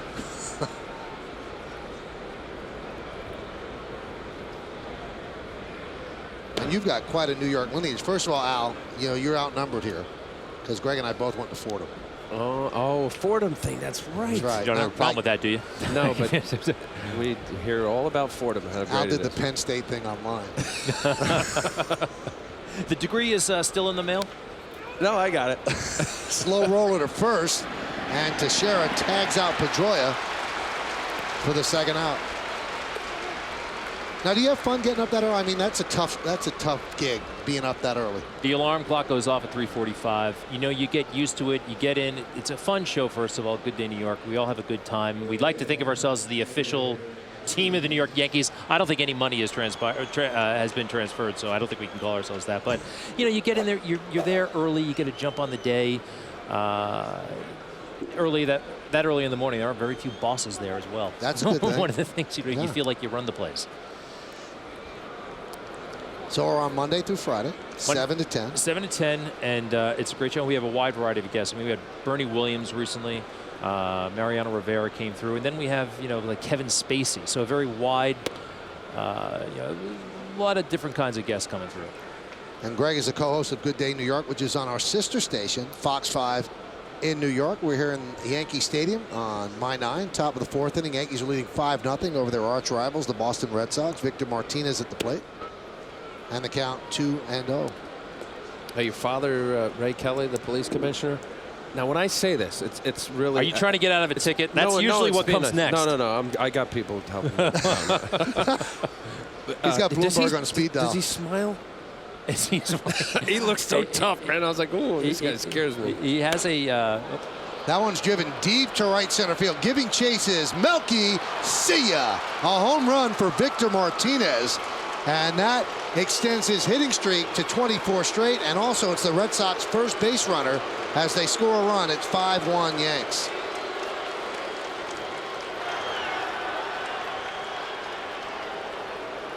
Well, we said about what Victor Martinez, what a pickup at the trade deadline, his 22nd home run of the season. This will be his 7th for the Red Sox. Up in the zone, 2-0 fastball. Victor Martinez obviously liked that. His eyes lit up. Jabba just trying to get in the count. Look, he's a 5-0 lead. You don't want to end up walking, especially with 2 quick outs. Here's Kevin Youkilis. I would think with your father as the police commissioner, Greg, you didn't get away with anything as a kid. Well, I didn't try too much. You know what I mean? I kind of, it was understood that juvenile delinquency would not go over very well. And, but actually, you're right. He has a very serious demeanor, but he's probably one of the funniest guys you'll ever meet. See? I mean, he's hilarious. Yes, he's and he knows how to relax. But hey, he's got a lot on his mind. That's a tough job. Monday through Friday and Saturday and Sunday. It's kind of a nonstop job. Do you ever have him on Good Day New York? A couple of times. Have you interviewed him or Rosanna? I actually have. I know. The people at Columbia Journalism School are not crazy about it, but it comes up. There are questions that need to be asked, and then I usually ask them at the end, who do you love more, me or Jimmy, my older brother? Put him on the spot. We just kid around with him always, but yeah, it's a unique position that he has that role, and I have this role this time. We're both kind of enjoying it. Very cool. Success story. New York success story. Yeah. I'm very proud of him. And you've also had, you've had a lot of things going on. You were in the armed forces, and weren't you in Iraq? Yeah, it's been a wild ride. I was in the Marine Corps for 9 years, 91 to 2000. I'm still in the reserves, and I was over there embedded for the invasion of Iraq, and I've been back for about 5 long-term assignments, and got to go a lot of places. But I tell you, it's great to be home in New York again, and on Good Day New York. This is the best job I've had by far. Whoa. Well, I feel like I'm supposed to stop. What's the etiquette when the enemy team gets a hit? Silent. By the way, they got that pit downstairs where they hit the Boston Red Sox jersey was. Yes, the David Ortiz jersey. And it's like marked off, like it's going to be commemorated somehow. I mean, like put a little plaque on it. So a base hit there for Youkilis. So 2 straight hits after Jabba had retired 11 in a row. And speaking of David Ortiz, he's now at the plate, lined out to right field in the 2nd inning.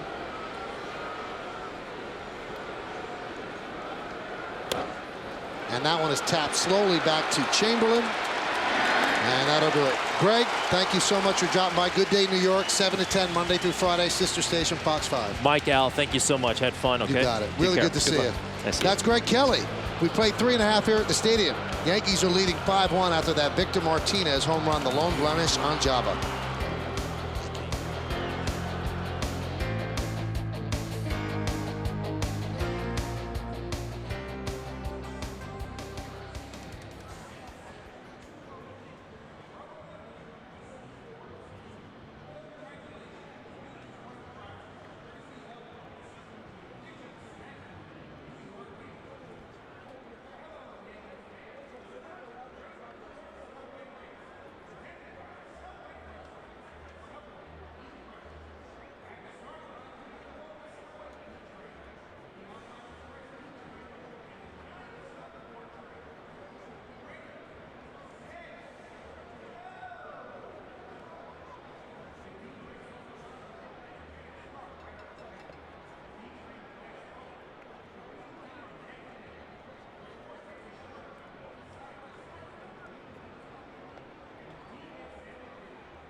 Hey, it's time for the Jeep Trivia question brought to you by your local Jeep dealers. Who are the 3 members of the 500 home run club who are also pitched in the major leagues?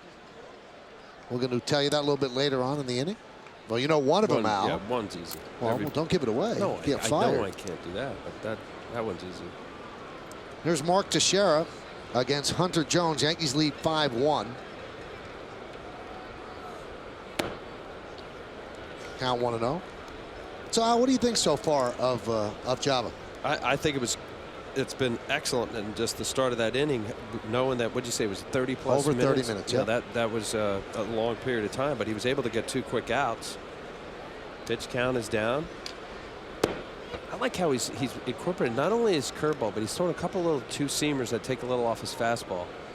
And even though he gave up the home run that inning to Martinez, he got in a 2-0 count. You're up 5-zip. Not trying to be too cute and pitching around or trying to go for a corner and hope for a strike and depend on an umpire. And a strike. And to maintain that tempo, you know, when you see a pitcher that's locked in, they get the sign, they're on the pitcher's rubber, and they go, they fire, ball, strike, hit, whatever, get back on the mound, and just maintain that good rhythm, timing, and tempo.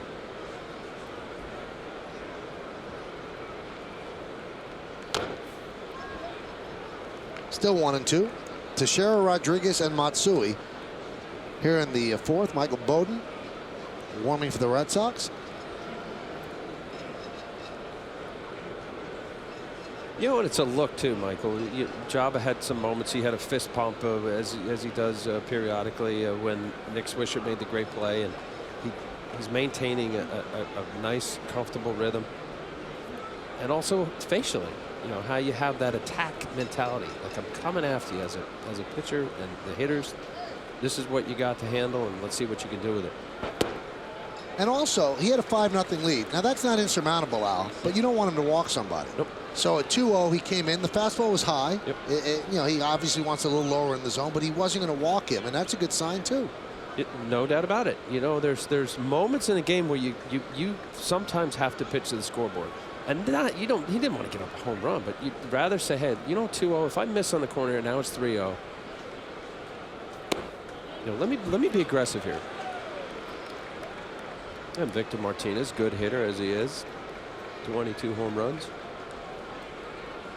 But that's the nuance in this whole cat-mouse scenario of hitters and pitchers and what they're trying to do to exploit a hitter weakness.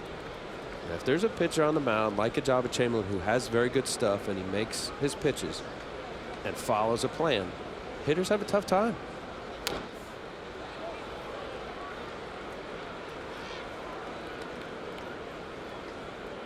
You know, this is an example right here. What's so impressive about the Yankee lineup? Yes, they have Derek Jeter who'll jump on a first pitch, or a Robinson Cano, or Swisher's very aggressive, but you also have the element of a Teixeira, or Alex Rodriguez, or Johnny Damon, Matsui, you know, where they'll Posada, you know, they'll look into what the pitcher's doing and really make them fight off the tough pitch to get a good pitch to drive. See right here, you know, fouled off the little cutter inside. Hunter Jones came in, then he threw a little 2-seamer, ran it away. You know, he's going on 9 pitches now. The Yankees did that early on to Lester. We saw the pitch count get up to where it was. Unfortunately for Lester, ended up getting hit on the kneecap. And as soon as we get any information on John Lester, we will get it to you.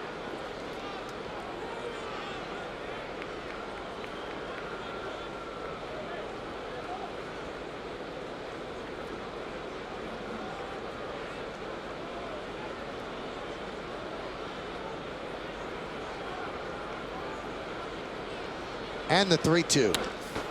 Smacked into center field. Jacoby Ellsbury's there. One away. Alex Rodriguez should get a pretty big hand from the crowd.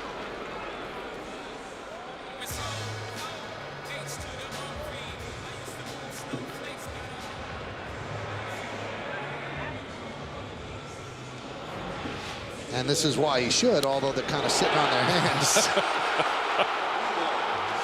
2-run home run into the second deck. That was a bomb right off of the bat. You knew it. And there are certain players, and not just because Alex hit in the second deck in left field, but it just sounds different, even in batting practice.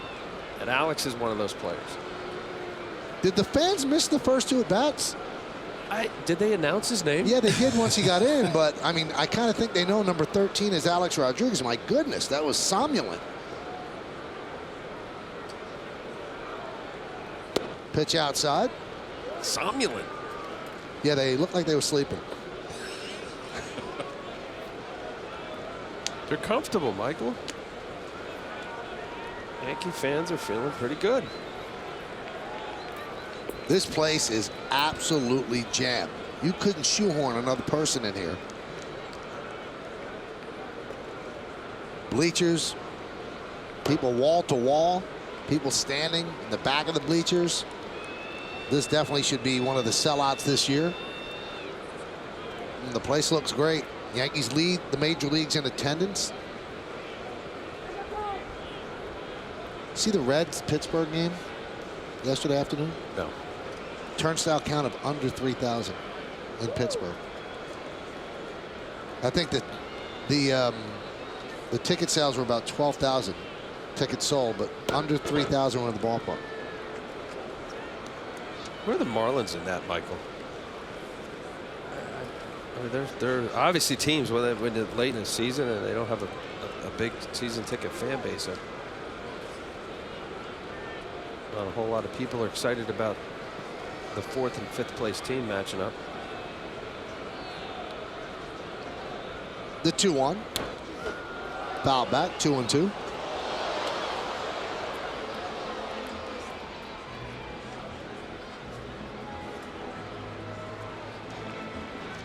The Marlins have a 1.3 million fans.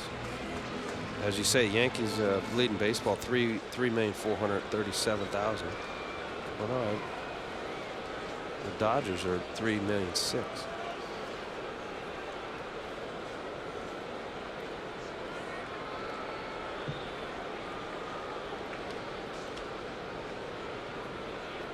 And the 2-2.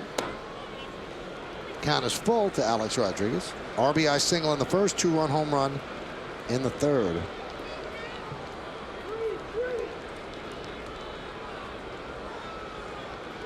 We're in the bottom of the 4th inning here at the stadium. Yankees lead 5-1. First game of this 3-game set. Yankee magic number to clinch the AL East is 5. Red Sox magic number to clinch a playoff spot is 3. 3-2. Still 3-2.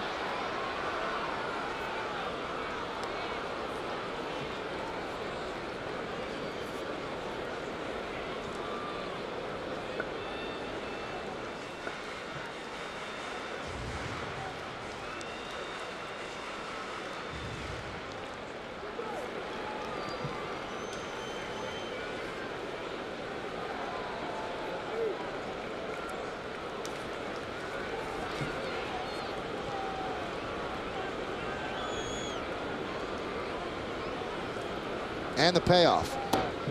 And he walks. So A-Rod works a walk. Now let's take a look at the answer to the Jeep trivia question. We'll remind you about the question. Who are the 3 members of the 500 home run club who also pitched in the major leagues? Now, one of them is Babe Ruth. But how about the other 2? I didn't know Jimmy Fox pitched. I guess Ted Williams came in in a mop-up role. I would. Same thing with Jimmy Fox. So all 3 of them pitched for the Red Sox. There's Babe Ruth loosening up before a Red Sox game. I was trying to think of a contemporary guy that may have come in for an inning. Wade Boggs. That one's popped up behind the plate. 3,000 hits, but obviously not 500 home runs. How many home runs did Canseco have? 400.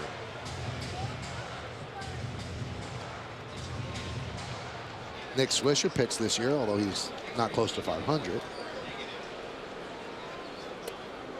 Now we just get word on John Lester. He has a contusion of the right quad, so I guess it didn't hit him directly on the knee, and x-rays are negative, and that's good news if you're a Boston Red Sox fan. I'm a baseball fan.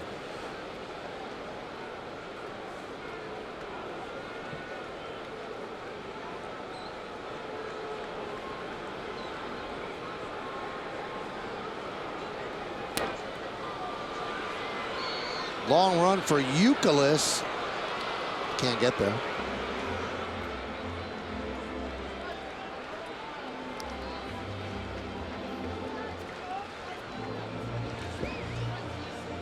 Well, Youkilis has been valuable. The ability to move him from first to third and really not miss a beat. He's a Gold Glove caliber third baseman as well. He's been so important for this team. And it makes the Victor Martinez situation that much more manageable for Terry Francona. Imagine if you, I mean, he's a Gold Glove winning first baseman. What if he balked? Says, I don't want to move. He allows them to move him and also plays a sparkling third base. And when the Yankees played the Red Sox at Fenway, he actually played left so that Lowell and Martinez and Varitek could be in. And that one knocks back Matsui.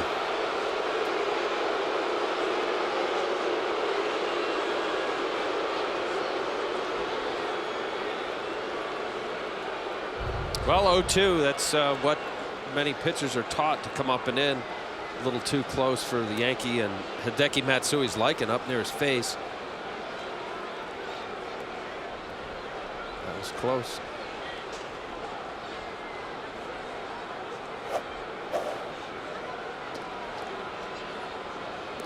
Hitters will say the best payback right here is a line drive somewhere real far.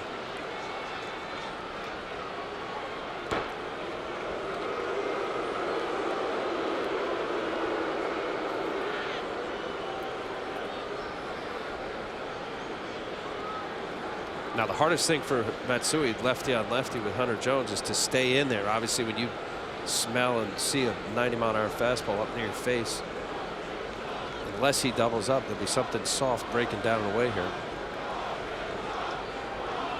Doubling up inside. No. Breaking ball. It's rare to start a breaking ball at the batter and try to hit the inside corner. He probably just missed his location. He missed his location. You saw where Varitek set up. Throw up and in. Matsui obviously got dusted. And now watch Varitek set up, but he wants his ball somewhere over here. That's just an overthrown curveball.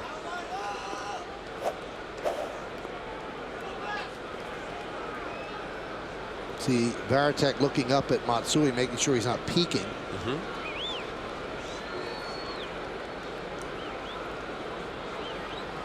Runner goes, and they haven't picked off. And it's thrown into left field. So another stolen base for A-Rod. That's his third of the game. And we told you Martinez not a good thrower after that elbow surgery, and he's not a great first baseman either. So they had him picked off, and he threw it into left field. Well, watch Hunter Jones. That you get it 45 degrees roughly. It's not in the rule book, but look where he lands. That's a balk. And as you mentioned, Victor Martinez got up closely. Now he comes out this way. Now he wants to get a good line, which is important for a first baseman so that the throw won't get in the way of the runner, but he just got underneath it and made a bad throw.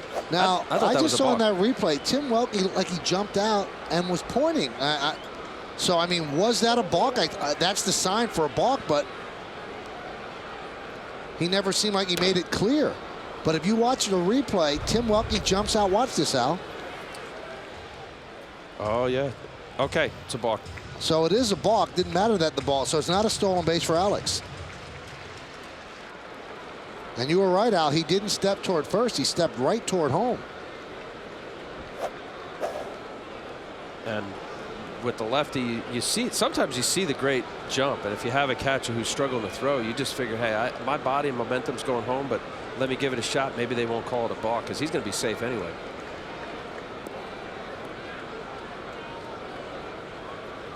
2-2. Again, right in the hands of Matsui, and he fouls it back. Watch when he comes set. Supposed to land over here somewhere, but watch where he lands. It's just a short step. He sees Alex taking off now. First move, that's a ball. He landed toward home plate. He just didn't get his normal stride. He's landing straight out, running, and Welke has the best view on the angle. Or the first baseman should have picked it up as well, Jeff Kellogg. And he did not call it. It was Welke.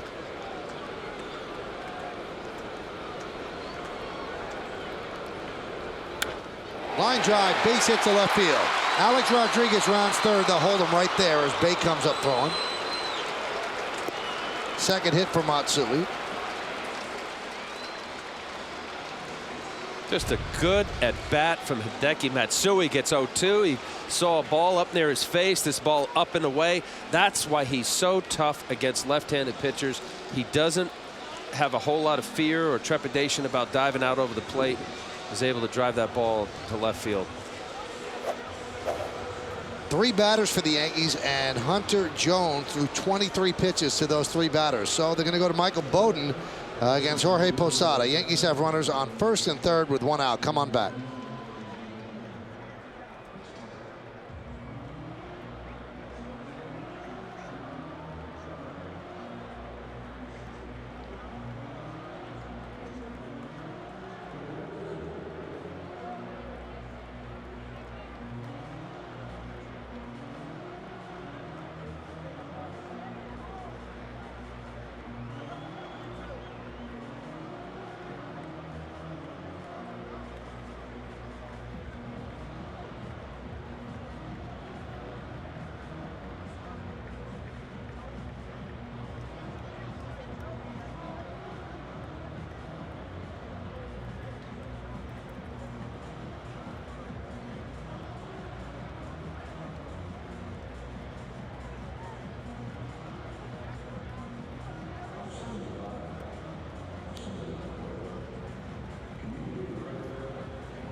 Tonight on WWE SmackDown, Batista's back with a vengeance. The animal is unleashed, and he's ready to dominate Friday nights again.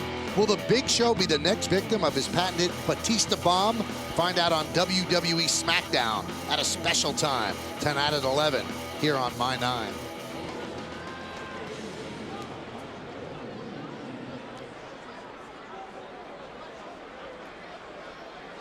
Hunter Jones now becomes a spectator, and Michael Bowden takes over. Those are the numbers on Bowden, and he's going to face Posada as the Yankees try to build on this 5-1 lead.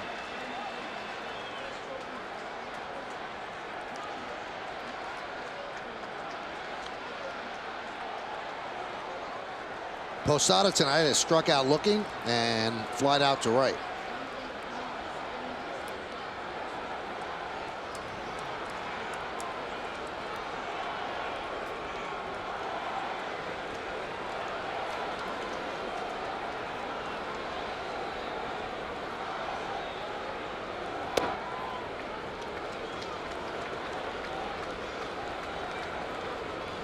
Michael Bowden, a good, young-looking right-handed pitcher. His left-handed batting average against 381. Right-hander's 154. That tells me that he doesn't effectively get the ball inside, glove side of his delivery. This pitch right here.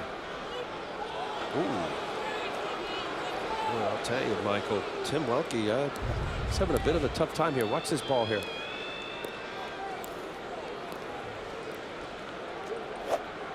It was low. Posada being able to get his little say in. Let me ask you a question. How do you call that one a strike, and then the one to Nick Swisher you don't? Yeah. Which was higher than the one to Posada.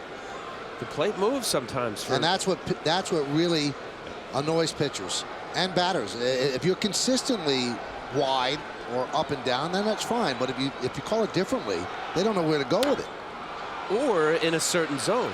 If you're either an inside or you don't call the, to your point, whether it's a big zone or a small zone, you need to know where it is. That hockey mask,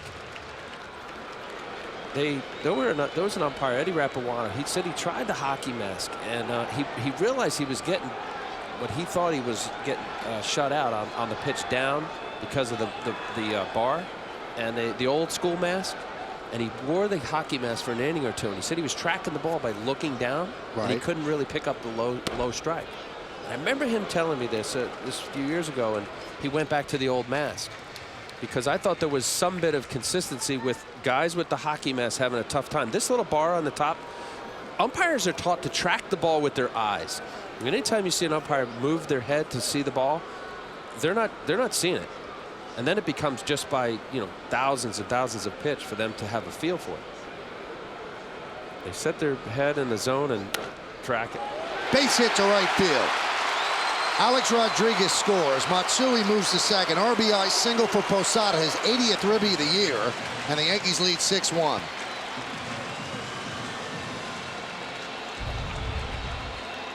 Posada getting a good pitch to hit here. Ball down middle of the plate. I said about Bowden, bad left-handed batters, 381 going into this appearance. Anytime a right-handed pitcher is going to come into a lefty, he's got to be absolutely sure that that ball is inner third black off the plate. And that's the first thing that's glaring for me. A right-handed pitcher, bad batting average left-handers, he's not getting the ball in, as he didn't there against Posada.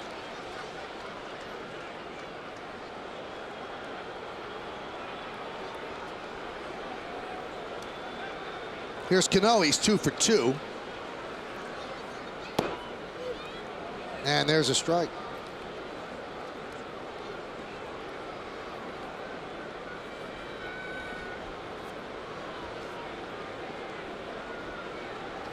Along with Al Ladder, I'm Michael Kay. You're watching Yankees baseball right here on My 9. We're in the bottom of the 4th inning. Yankees lead 6-1 over the Red Sox.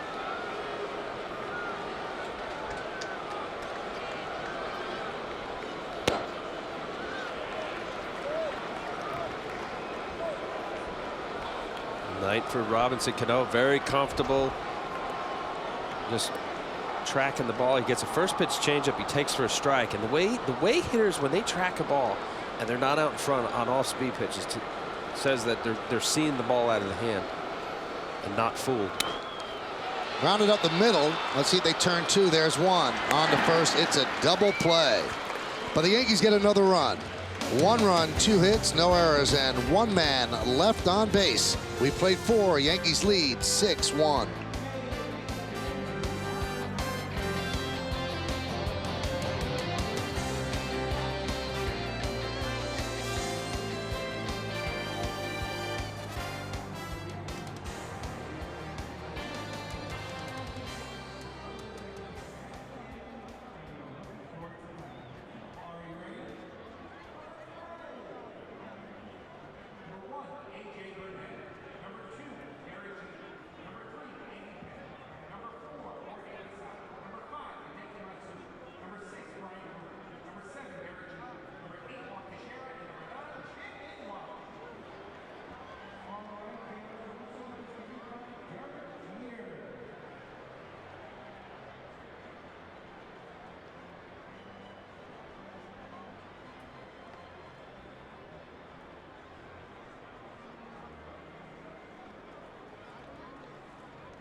Tomorrow afternoon, the greatest rivalry in sports continues on our sister station, Fox 5. This is it, the last Yankees regular season series with the Red Sox, and the Sox are definitely not too thrilled about the Yankees being in first place. Don't miss Game 2, Yankees-Red Sox, tomorrow afternoon at 4 on Fox 5. Jason Bay against Jabba Chamberlain. Another long inning, half inning on the bench for Jabba, and he starts Bay off with a pitch high, 1-0. Yankees have pounded out 10 hits against 3 Red Sox pitchers. And the Red Sox with 2 hits against Chamberlain. Count 2-0. Boy, Posada in that last pitch, he's saying, wait a minute, you called a strike on me when I was up. The HSBC scoreboard 6-10-0, leading 1-2-0. And the count 3-0. That's why it's always dangerous, Al, for a catcher to argue with an umpire. And they normally don't because of yeah. that. Yeah, they want to be on good standing back there to get a good strike zone. But the other side of it is when they get in the box and they feel like they're getting a short end of it, that's when you'll see a catcher go off on an umpire. And there's a strike.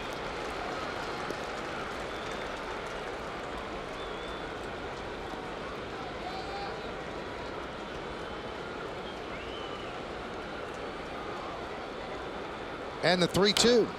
Foul back.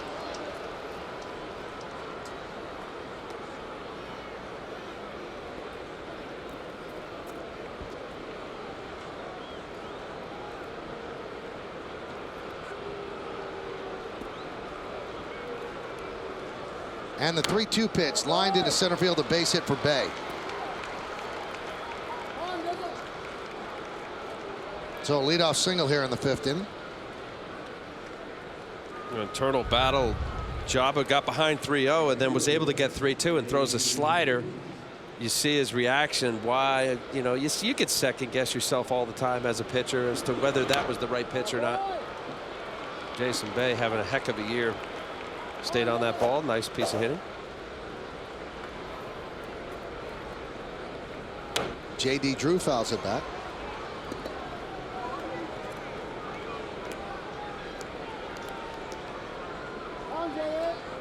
Couple patient hitters. J.D. Drew and Jason Bay. Jason Bay 92 walks, 3rd in the American League. Drew's over 82 walks. Important element as we was talking about the Yankee lineup, how patient they are. These two guys are a couple guys, and J.D. Drew really not having the year that he had last year, but very respectable, kind of just slips right in this lineup. Chamberlain's been economical. No more than 14 pitches in an inning, but 9 so far in the 5th. That one's looped into left center field. That is going to be a base hit. Cabrera could not get there, cuts it off on the warning track, so it's a double as Bay moves to 3rd. J.D. Drew picks up the double.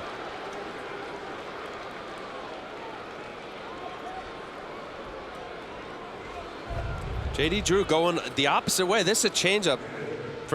Second one that I have on charting here, down and away. See, his front side leaked, but he was able to have the barrel stay through the zone enough. Melky was playing right center. There was a big gap between Johnny Damon and Melky. Was able to stay on it enough. His 29th double of the year. Jabba hoping that that ball wouldn't continue to slice away from Melky. It did. Yankees play the infield back. They'll give up a run on a ground ball, but Varitek pops it up. That's not going to get it done. Rodriguez, 1 out.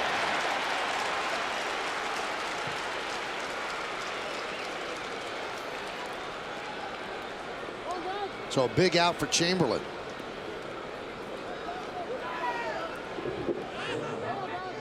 And that's going to bring up Alex Gonzalez.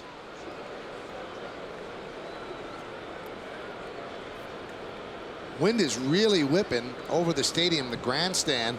The flags over the left field grandstand blowing straight out toward home plate. Didn't seem to hold up Alex Rodriguez's home run. That was in the 3rd inning.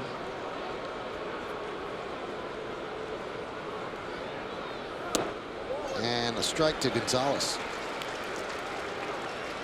It's a good sequence here, Michael. Watch how he plays this out. That was a poor at bat by Varitek, not really being able to drive. First pitch curveball, good approach from Jabba. Let's see how he handles this. This is, you're thinking infield pop-up or strikeout.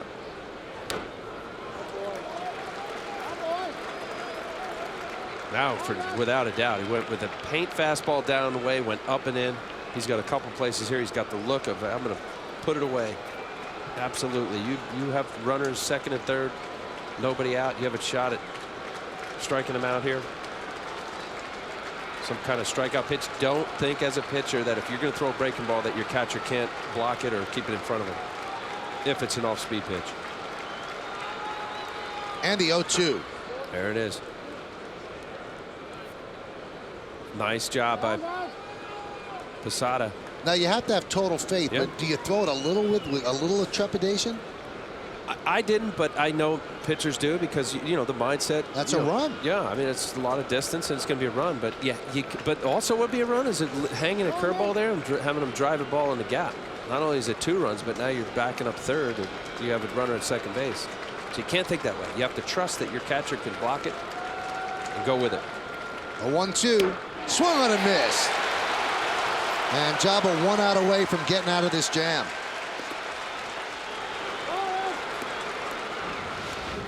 He attacks the zone. This is a beautiful pitch on the down and away zone. Up and in, foul ball. Maybe got a little too much to the plate. And then there's that curveball down. Nice drive by Posada. See the cut fastball. That was more of a cutter than a slider. Jabba had primarily fastball, slider, curveball. But the look of this breaking ball, or this slider right here, was more of a cut fastball, a la Mariano Rivera. Here's Ellsbury. And the pitch is inside. Jabba's fastball, 95 miles an hour. Yeah, tonight. he had that look, Michael. That had the 2 strikes with Alex Gonzalez, and as a pitcher, you feel it. You say, this is a big moment of keeping these 2 runners here. Attack. Hot shot to first, and Chamberlain works out of trouble. Second and third, nobody out. He gets Varitek to foul out. He gets Gonzalez to strike out, and he gets Ellsbury to ground out. And the Yankees like what they see from Chamberlain today. We're halfway through. Yankees up by 5.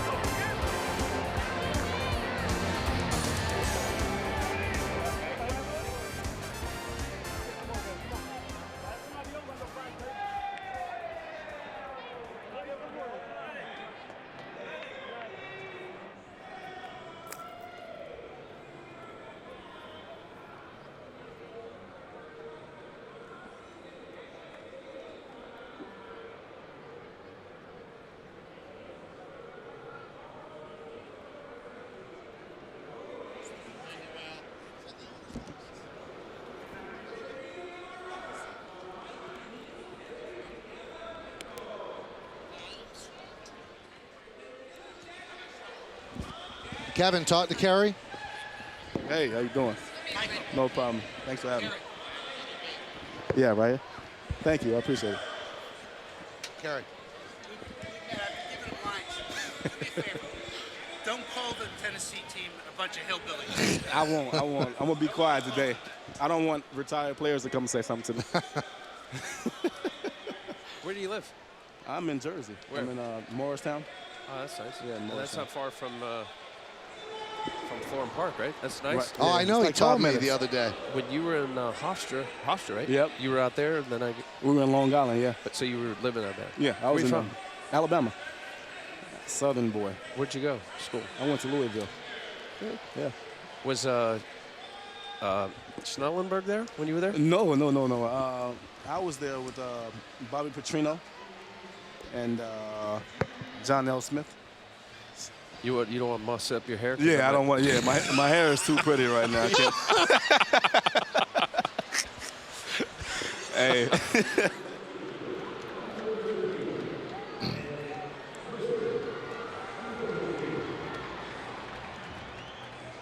As we go to the bottom of the 5th inning, Yankees lead 6-1 on the HSBC scoreboard, 6-10-0, leading 1-4-0. Now the Yankees, hottest team in New York right now, but the 2 football teams are certainly battling it out. The Giants are 2-0, and the New York Jets are 2-0, with 2 big wins to start off the season, one against the Texans in Houston, and then one against the Patriots at the Meadowlands. Nick Swisher will lead off against Michael Bowden. And we have a special guest in the booth, Jet safety Kerry Rhodes. Kerry, what's up? What's going on, man? Now you're getting some love. You got good seats. You and Mark Sanchez and Leon Washington are here. So when the Jets win, you get some love. That's what it is. I mean, we've been losing a little bit in the past years, and now that we're 2-0, I think the fans and everybody is noticing that. And we get good seats. I get to come and be with Mike and Al, and that's what happens. Now, toward the end of last year, you guys were actually scalping tickets outside, right? Hey, and you know it can get cold here in New York in the winter, so I was pretty cold. And the 1-1. Now, I promised Kerry, Al, in training camp, I said, if you have a pick pick 6 in the first game, I'll get you on the air, do an inning. But I'm still getting him on there. Even he has not had a pick 6 yet. So when's that going to happen? It's coming. Yeah? It is. Kerry Collins? Hey, it'll be nice. throw Kerry one. Hey, can we beg on air? Sure. Now, it's the Titans this weekend, and that's another good team. And unfortunately for you guys, they lost again last week, so they come in desperate. They're 0-2. You guys are 2-0. Yeah, they're going to come in and they're going to give everything they have. They're a good team. They could easily be 2-0, and that's the way the NFL is. I mean, you lose a couple of yards here and there, and you're 0-2. But they're a good team, and we expect them to come in, and it'll be the best game they have all year. Count 2-2 on Swisher and the pitch, and he swings and misses. Now, could you play baseball? I could. I was talking in the back a little bit, and I heard they needed maybe a relief pitcher. Because pitchers, that's easy. It's right? so just easy, throw the ball and then over, let 'em hit it. And just throw strikes. Right, that's simple. Right? It's easy. Al, you didn't do that much. You should have listened to Kerry. I respect them, man. This game is hard, man. And I played when I was younger, and I know how hard it is to play this game, and especially a pitcher. That's the toughest one. So.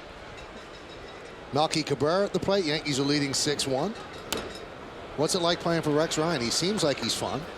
Rex is a character. Yeah. And we needed that. I think that's the. I think when you do the coaching thing, you go from one extreme to the next. And oh boy, did you? We had we had a guy that was a cerebral guy before this one, and now Rex has come in and he's the total opposite. And I think that's what we needed. And it jump-started us in the right direction so far. So you like the intent? Obviously, defensive coordinator he was with the Ravens. You like that whole, not smack talking, but you know, the confident coach that's not afraid to say what's on his mind, as opposed to guess. Exactly. He's going to say what's on his mind. It doesn't matter if it's the truth or if he's just saying it just to say it. I mean, but when you know he's saying something, you know he means it, and that's from his heart, and that's the big thing. See, I'm a little mad at Kerry because we're talking about trash talking, and I'm going to tell you why after this pitch.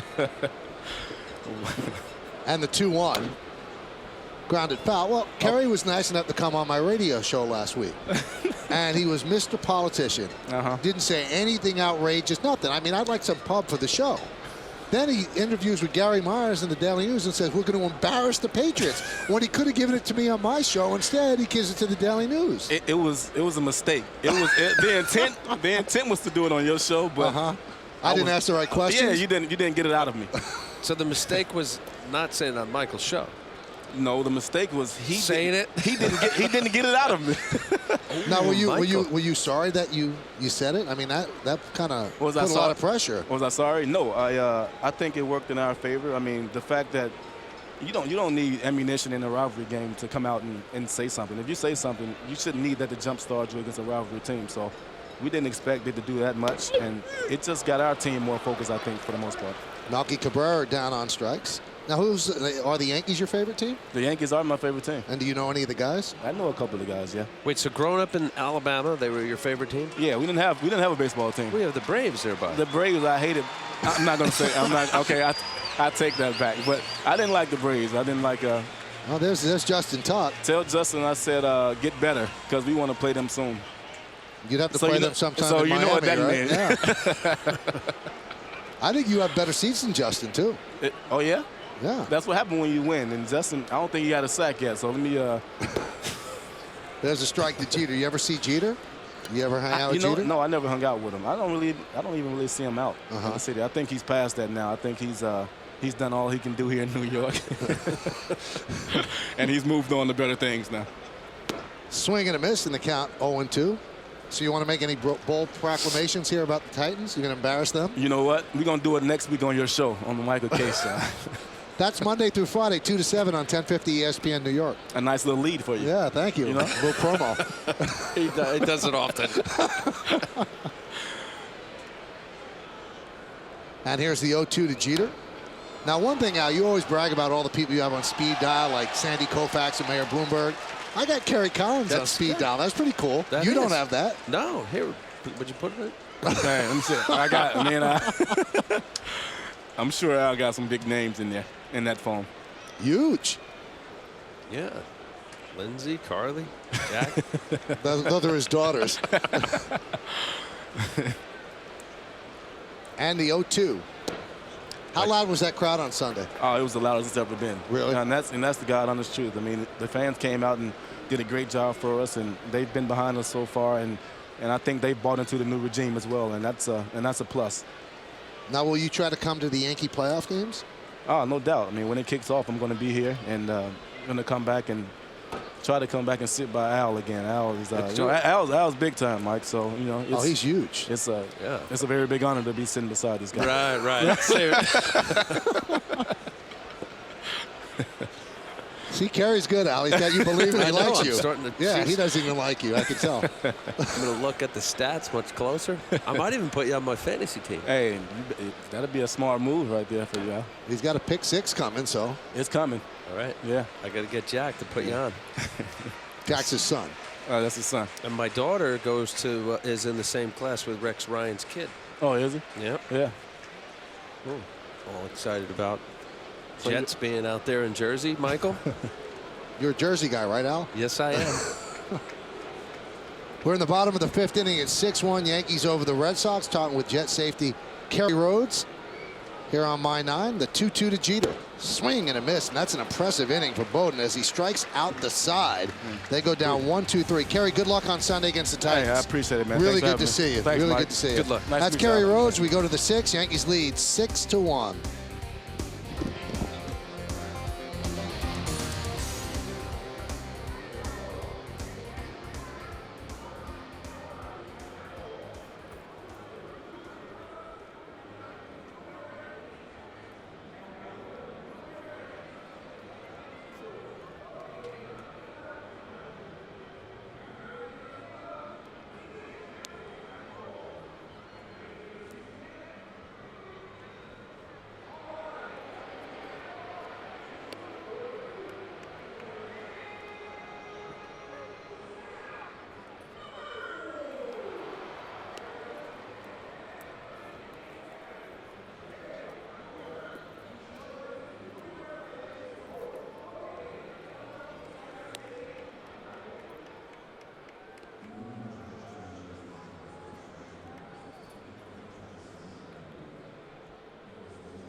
We go to the 6th inning. Yankees lead 6-1, 6-10-0, leading 1-4-0.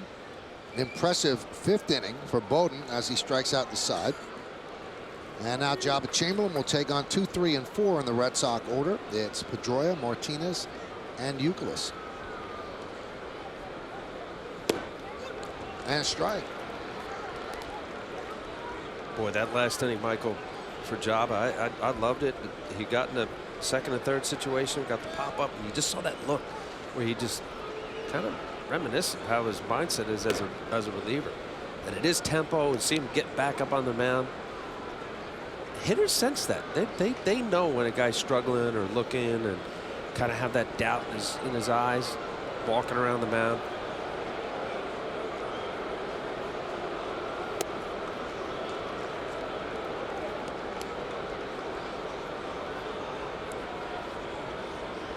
.70 pitches for Chamberlain.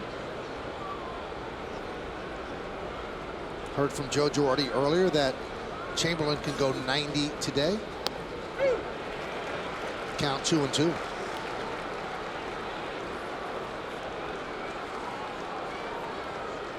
Good pitch right there. Dustin Pedroia, a little slider, had a bigger break than the cutter that he struck out Alex Gonzalez on.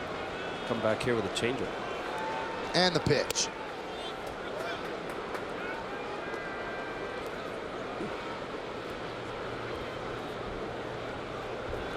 Marte and Acebas beginning to throw.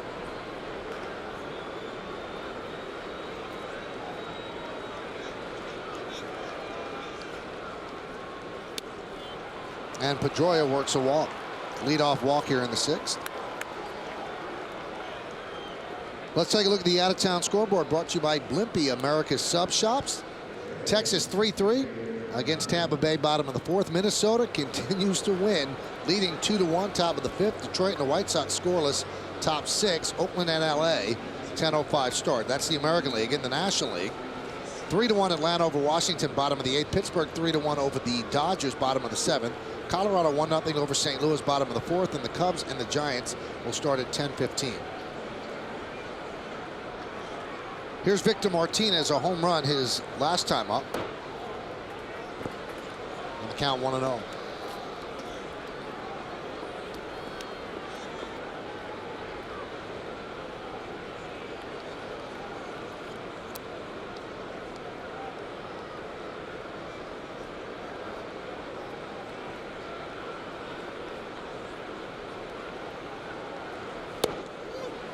And a strike.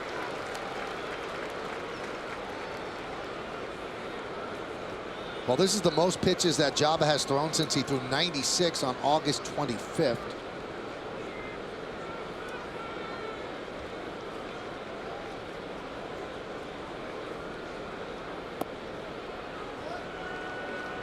Trying to mix in that fastball changeup combination, throwing more of his changeup this inning than he has the whole night.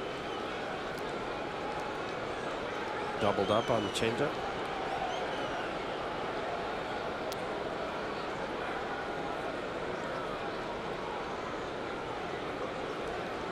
But the 96 he threw that day were just thrown over 4 innings. Runner goes. Throw to second. And Pedroia is in there with a stolen base. So gutsy by Pedroia to steal down 5 runs, but that's exactly what he does. Good in his 20th stolen base. Didn't look like a great jump. Decent pitch for Posada to throw on, just short hopping Derek Jeter. Fastball up in the zone. Good spot for the catcher to be able to transfer the ball from the glove to his thrown arm. 20 stolen bases for Pedroia.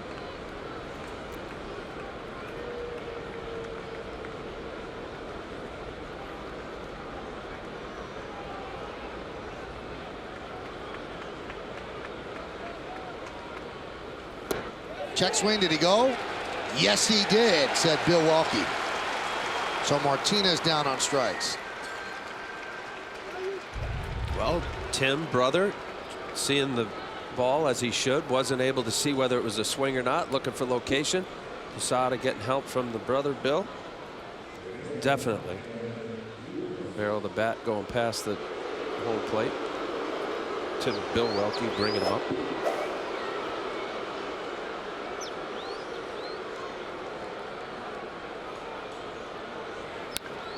High pop-up. Off the bat of Youkilis. Cano makes the play. Boy, that was up there. Yeah, you get a big league pop-up like that, the hitter generally just misses it. Just hitting it on the top part of the bat or the lower half of the baseball.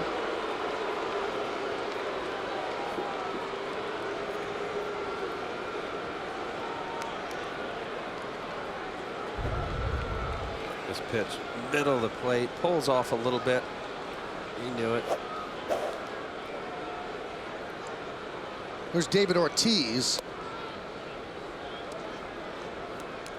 And Youkilis is 1 for 3 against Jabba.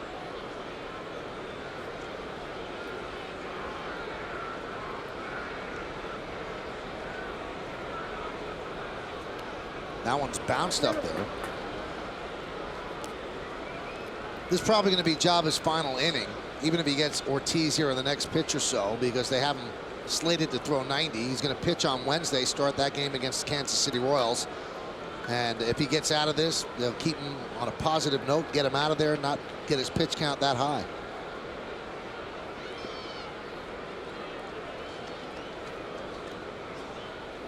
And he's trying to complete the 6th inning for the first time since August 11th. Now, his last win was on August 6th, Al.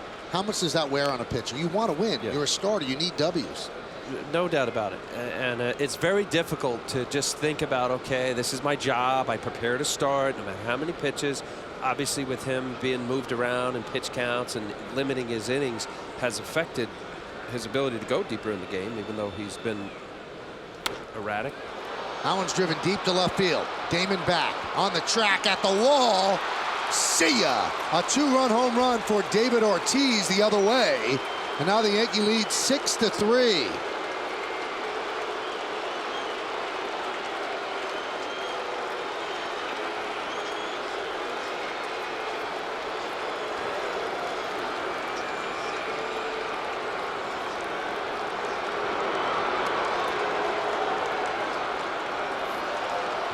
Well, at Fenway, this is a double off the wall. Maybe Ortiz, it's a single. Jabba knew right off the bat. Going opposite field here, especially at Yankee Stadium. That ball is well struck. Driving that ball. Swing that is reminiscent or conducive for Fenway Park. Hitting off that wall. 27 home runs after how badly he struggled early on. 1 home run in 49 games. First 49. And also he has 93 runs batted in.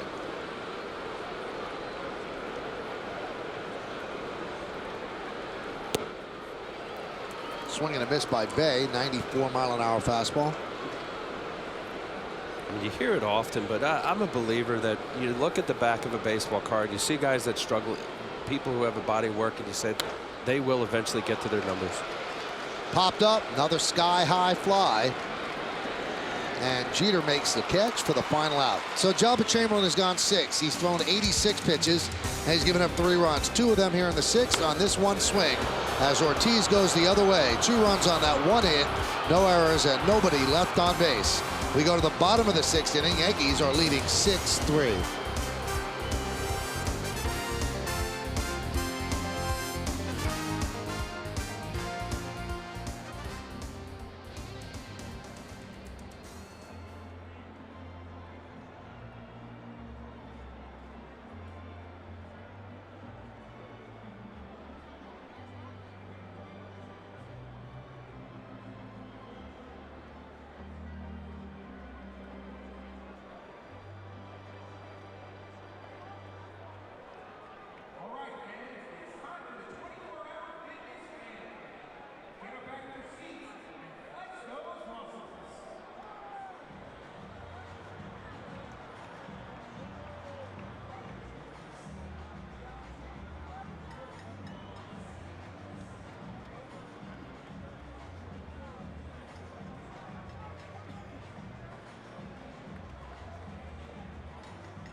Thank you for your help today.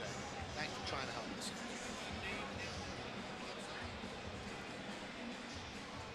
Hey, you want to own a piece of the original Yankee Stadium? Take home many artifacts, including stadium seats from the old place. Call Yankee Steiner Collectibles at 800-759-SCORE. There are many unique items which are the perfect addition to any Yankee fan's collection. Contact Yankee Steiner Collectibles today at 800-759-SCORE or visit steinersports.com or yankees.com.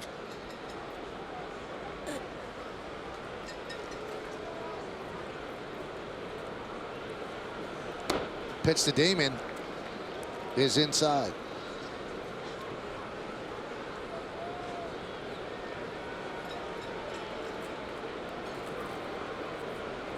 Damon, Teixeira, and A-Rod against Bowden. Bowden can throw, and the count is now 1-2. Johnny didn't like that call either. Change up running away from him.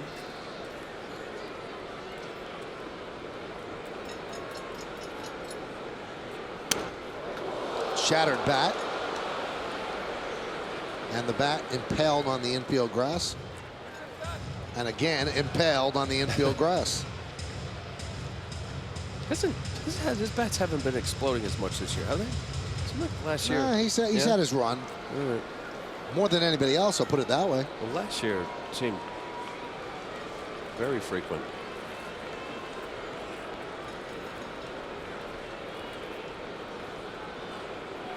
And the 1-2. Missed outside. 3-2. Damon has lived 8 years of this rivalry. 4 from one side, 4 from this side. Won a world championship with the Boston Red Sox as well in 2004.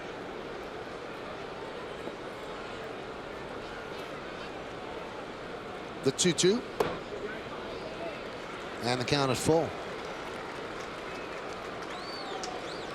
And that's going to do it for Jabba. 6 innings, 5 hits, 3 runs, 1 walk, and 5 strikeouts. He threw 86 pitches. So let's put a bow on him, Al. What did you think? I thought it was good. And even though he can be upset about the 2-run homer that David Ortiz just hit, I think he had a much different look, much more aggressive. He was pounding the zone with his fastball, his slider. He threw a good cutter, and then started sprinkling in some changeups. Maybe, you know, the fact that he was up by the 6-1 lead. I liked it. I thought he had a good look, especially that second and third inning. Second and third, nobody out, to get out of that inning with no runs. Good outing. Here's Mark Teixeira. He is 1 for 3. Singled and scored a run in the third.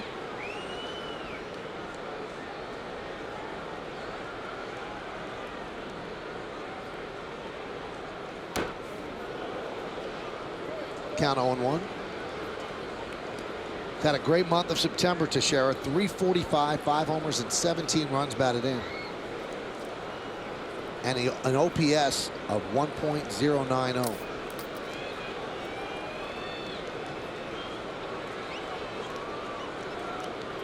And that's on base percentage plus slugging.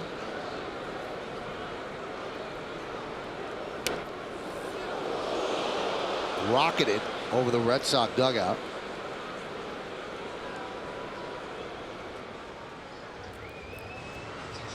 Teixeira checking to see if everything's okay.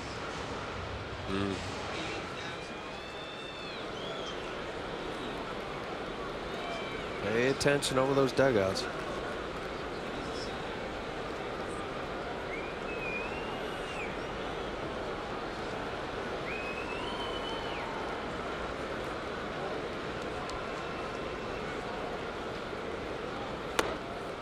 Count 1-2. Well, they've announced the crowd here at the stadium, 48,449. That is a sellout. So there's not a seat to be had here at the new ballpark.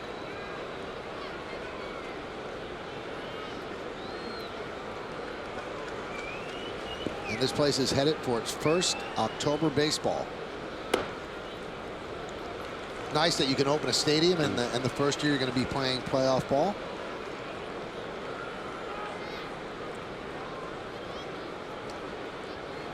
Certainly everything that the Yankee hierarchy had anticipated and hoped for, with the great signings through the winter. CC, AJ, Mark Teixeira. Now remember, when the old place opened in 1923, they won a World Series. When the old place was refurbished and opened up in 1976, they went to the World Series. So this is the new place that opened. Let's see what happens now. Runner goes. Driven out the other way, foul. Well, I liked what you've said a few times on the telecast about that this stadium is getting its voice, gaining its voice. There were some moments, certainly Derek Jeter's moment, the 4-game sweep of the Red Sox early in August.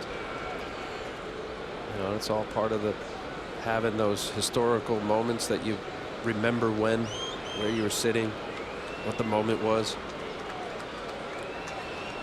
There's going to be several. Pitch is high, not even close to getting Damon.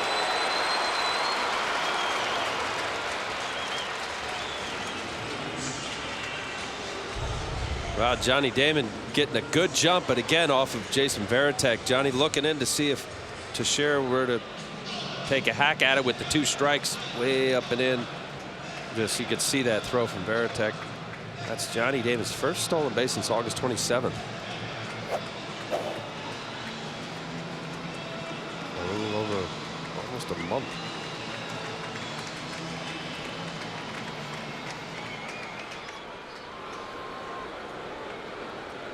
Well, you can see the Yankee game plan against the Red Sox. They're going to run every chance they can run. Yankees have stolen 5. That ties their season high, last on May 26th against Texas, the 3-2. That one's driven deep to center field. Ellsbury back, still back, and in front of the track, and now on the track, he runs it down, and Damon will advance to third. So Teixeira hit it a ton, but the wind is blowing, and it didn't travel as well as you thought it would. You know, off the bat, Michael, I thought that was out of here. Obviously, it's the deepest part of this ballpark, center field.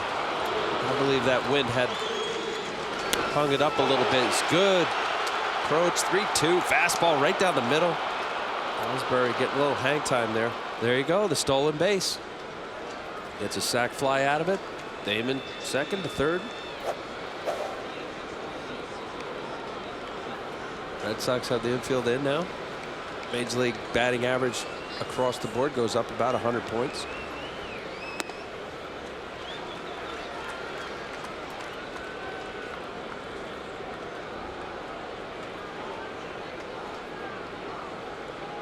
A-Rod with 3 ribbies, 2 runs scored,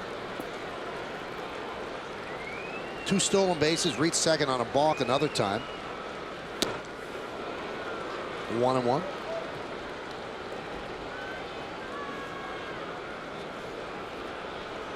Alex would get another fastball, anything thigh high or up. Much easier for him to be able to drive a ball to the outfield. That's all he's trying to do right here. Anything more than that would be gravy. The 1-1.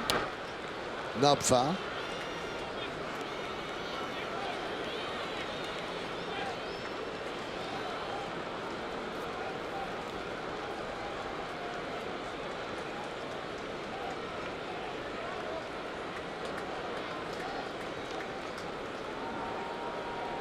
Important run right here. Let's get a couple runs back after that 2-run homer from David Ortiz.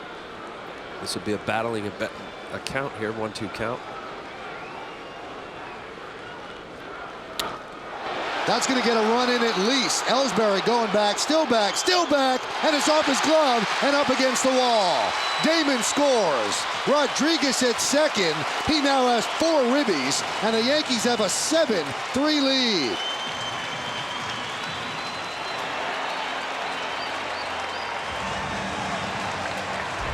Wow, what a night for Alex Rodriguez. 93 RBIs on the year, 4th RBI for the night.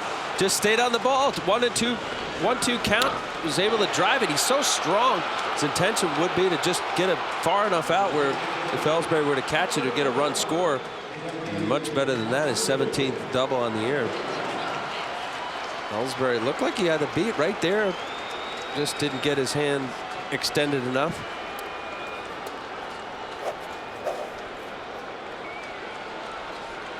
Here's Matsui. Pitch outside, so the Yankees get back one of those runs from the top of the inning. They're up 7-3, have a 4-run lead.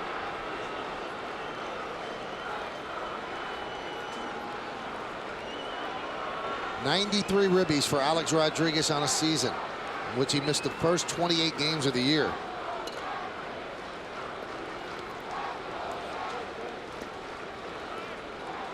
You know, we mentioned earlier that I spoke to Reggie Jackson today, and he said that he notices something different about Alex this year. He said more of a freedom of his spirit. He said, I think that what happened in spring training when it was revealed that he was on that list of performance-enhancing abusers, that it just freed him and freed his mind. He said he just feels that Alex is in a different place right now. He said, I think it's better for him.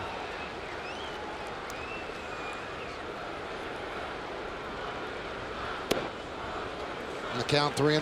Well, I mean, you know, he's been much more quiet.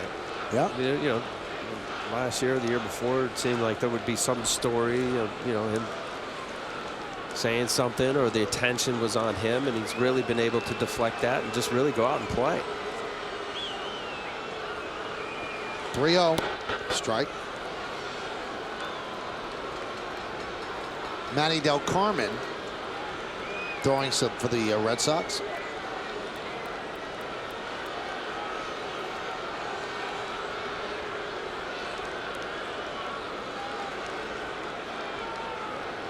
Bottom of the 5th, Texas leads Tampa Bay 5-3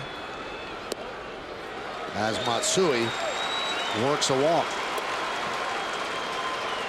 And John Farrell, the pitching coach, heads out to the mound. Now, Farrell has long been rumored to be a managerial candidate, and there's a lot of rumors, a lot of smoke out there. So when there's smoke, there's got to be some fire. That Eric Wedge might be out in Cleveland. And John Farrell has a very close relationship with the GM of the Indians, Mark Shapiro. Maybe he ends up there, not quite sure, but he's very well respected in baseball. Well, he was not only a major league pitcher, pitched with the Indians and the Angels, but he was the farm director of the Cleveland organization, running their minor leagues. So has a kind of administrative, managerial, even though it's the minor leagues. You just don't see it often. Very, very few pitchers become major league managers.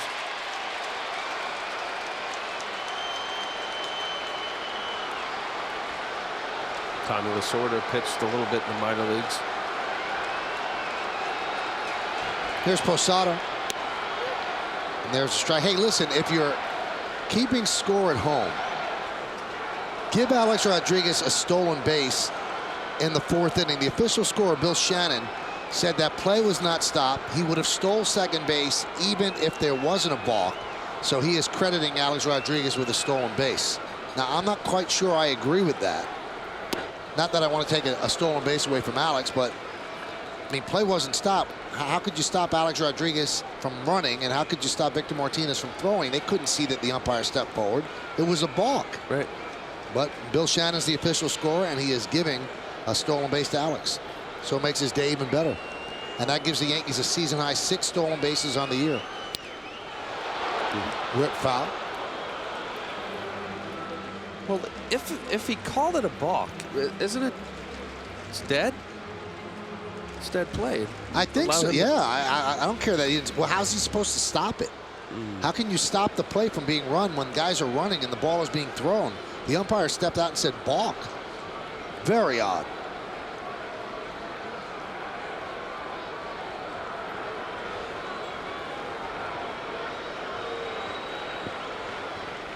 And the 1-2 right in on the hands.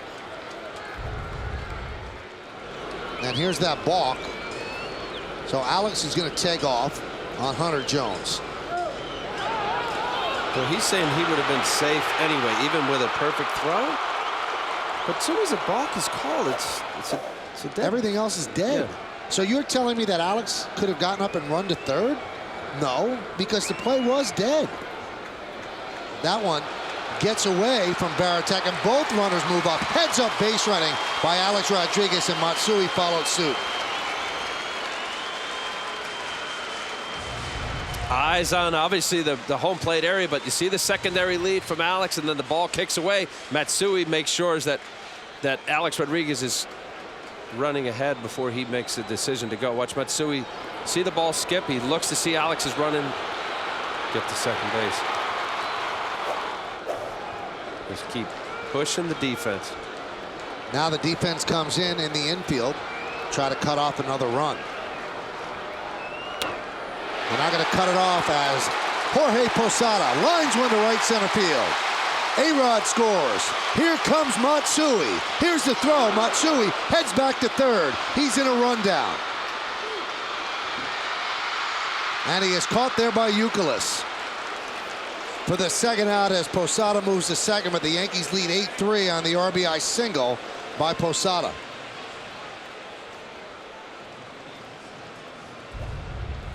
Well, when this ball was hit off the bat, clearly splitting the uprights in right center field. Little change up. Look at the eyes right down on the ball. Nice hitting for Posada. But then as Matsui's busting around, I think he just had assumed that Robbie Thompson, the third base coach, was going to wave him. Robbie getting down the line, watching the play develop, seeing where Pedroia would have gotten the ball, and then it was too late. I think Matsui just committed to go home. Watch Matsui. He's going to pick him up. Well, actually, he had his head down. By the time he lifted his head up, saw Thompson was holding him up. It was too late. And it's just a little rundown here. Youkilis running him home. Well, that's going to do it then for Bowden. They're going to go to the bullpen. Matsui is out. I believe it's 9-4-2-5. And the Yankees score another run. 2 RBIs for Posada. He has 81 on the season. Yankees have an 8-3 lead. And the Sox go to the bullpen.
Hey, Michael, wanted to ask, how long have you been asking me about an autograph? From who? About 10, 15 years? No, about say 5 years. This has been 5 years. So right. You've given me a hard time long enough, and you thought I would never do it. From wow, your favorite or one of your favorites. One of my idols. Look what he says. To Michael, be nice to Al. Best wishes, Sandy Koufax. Well, I figured, you know, you're doing the Kerry Rhodes speed dial. I said this would be a perfect time to give you that ball. Wow. You didn't think so, huh, pal? I'm stunned because I don't collect autographs, but this, Sandy Koufax. That's it. Sandy said, "Be nice." I'm not going to listen to him. Wow. That's it. Well, one thing that does 5 years. By never give me a ball. By personalizing it, I can't even put it on eBay tonight. Well, and I told him that too. I said, Michael might want to put this on eBay, Sandy, so put it to him. Address it. Wow, that's great. Thank you so much. It's going to go right up on the mantle. Good. Sandy Koufax. Sandy. One of the greatest ever. Nice man. Manny Del Carmen takes over. I'm a little bit verklempt. Can you do the play-by-play now? Sure. It's an 0-2 count now. Yeah, I said, well, they see that. Like, oh, it's up on the top there. 0-2 count.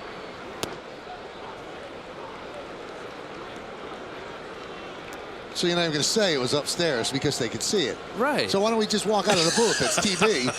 You know, that's what they used to do. Well, here, give me all those stats you've been. Let me find this. No, I'll take over. I've regained my composure. Posada is at second, 2 men out, 1-2 count. Cano is 2 for 3. And the pitch. upstairs from Del Carmen, and the count 2-2. Great month for Cano. 356 so far in September, 2 home runs and 7 runs batted in.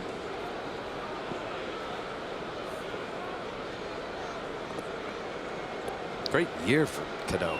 You know, the September right on through. Just so much fun to watch a young player as they develop, and this guy could hit the ball to all fields and has power. Popped up. Varitek heading toward the screen, and he makes the play for the final out of the 6th inning. So Del Carmen finally gets the Yankees out, but they score 2 runs on 2 more hits. No errors and 1 man left. We played 6 here at the stadium, and the Yankees are up 8-3.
Well, celebrate the inaugural season of Yankee Stadium this Tuesday, September 29th, when the Yankees take on the Royals. The first 18,000 fans, 14 and younger, will receive a Mariano Rivera poster, courtesy of Catch 24 Design. For tickets, log on to Yankees.com, visit the Yankee Stadium ticket window, Yankees clubhouse shops, or call Ticketmaster at 877-469-9849. New pitcher for the Yankees. There's Mariano. So if you freeze frame your TV, that's a little poster, but you can get one on Tuesday. On the Cure Auto Insurance scoreboard, it's 8-3 Yankees lead. And Alfredo Aceves is the new Yankee pitcher. And he'll face the bottom third of the Red Sox order as the Yankees hold an 8-3 lead. Line drive, base hit to right. So Drew is 2 for 3. Aceves pitched on Tuesday in relief of Chad Godin. Did not have his best stuff. He had not pitched in over a week before that outing. So now here he is on Friday coming back on the mound. Obviously they need to get him some work, and he had been so valuable for the Yankees in the bullpen. They need him to be sharp. Throw strikes. You saw the 16 walks, which is very good to his innings to walks ratio. 76 innings, 16 walks. You say about valuable. I mean, the role, you know, every aspect of pretty much wherever he's been asked to pitch out of the bullpen. It's so valuable to have a versatile guy that can start, long, middle, set up. Mark Melanson throwing in the pen.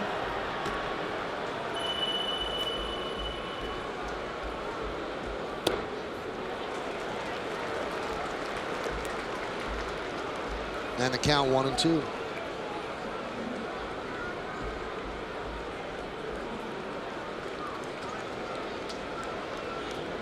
Varitek's had a rough night, 0 for 2. The Yankees have stolen 5 bases off of him. And now he is 0 for 3, striking out. I guess they were off on the count. Said 1 and 2 on our board, said 1 and 2 on the scoreboard. I guess it's 1 and 2 now. So I apologize for that. And the pitch. Well, this might be worse than a strikeout. There's one, and there's a double play.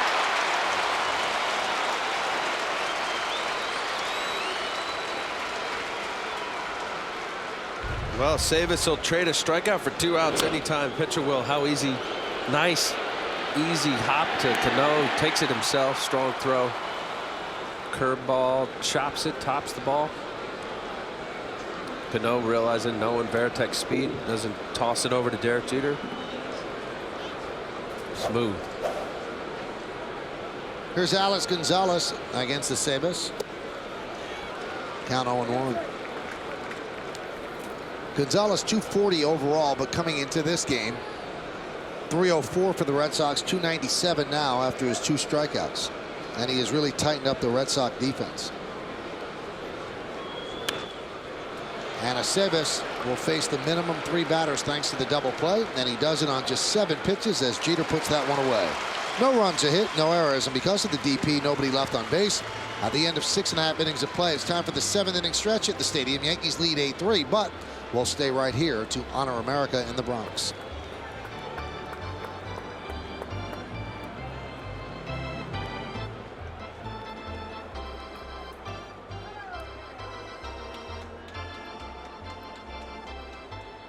Ladies and gentlemen, please rise and offer a moment of silent prayer as we remember the servicemen and women who are serving our country at home and around the globe.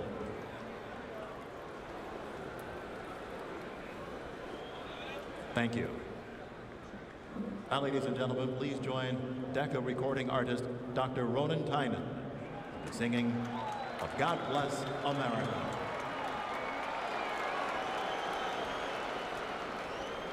While the storm clouds gather far across the sea,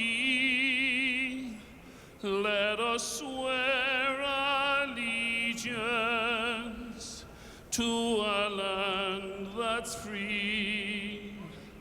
Let us all be grateful for a land so fair as we raise our voices in a solemn prayer. God bless America, land that I love.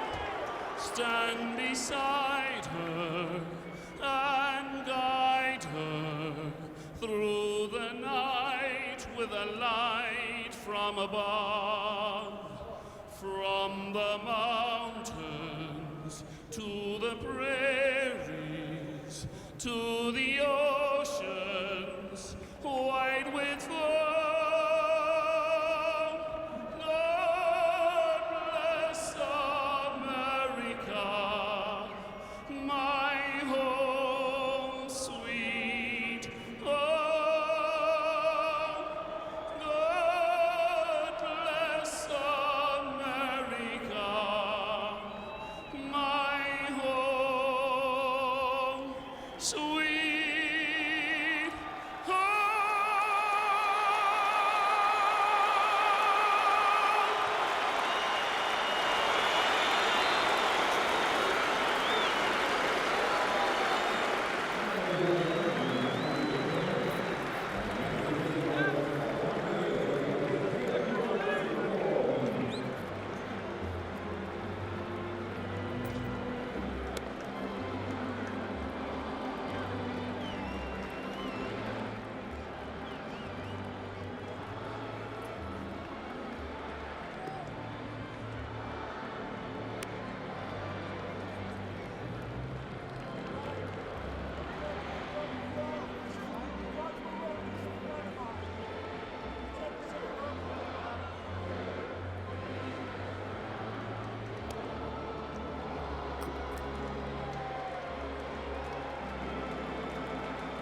As we go to the bottom of the 7th inning on the Cure Auto Insurance scoreboard, it's 8-3. Yankees lead the Red Sox 8-12-0 to 3-6-0.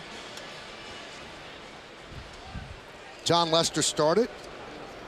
He was roughed up and then actually got literally knocked out of the game when Melky Cabrera lined one. I think it was off his right quad. We thought it was the knee. He limped off and x-rays were negative, and thank goodness for that if you're a baseball fan. And you don't want to see anybody get hurt. So since then, it's been the Red Sox bullpen, the Yankee offense doing a nice job.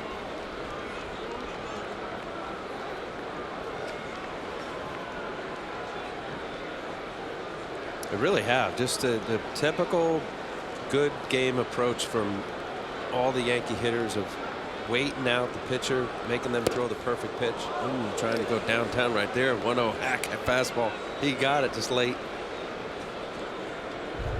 Benny Del Carmen saying, here it is. 1-0. Healthy cut. Pulled his head off a little.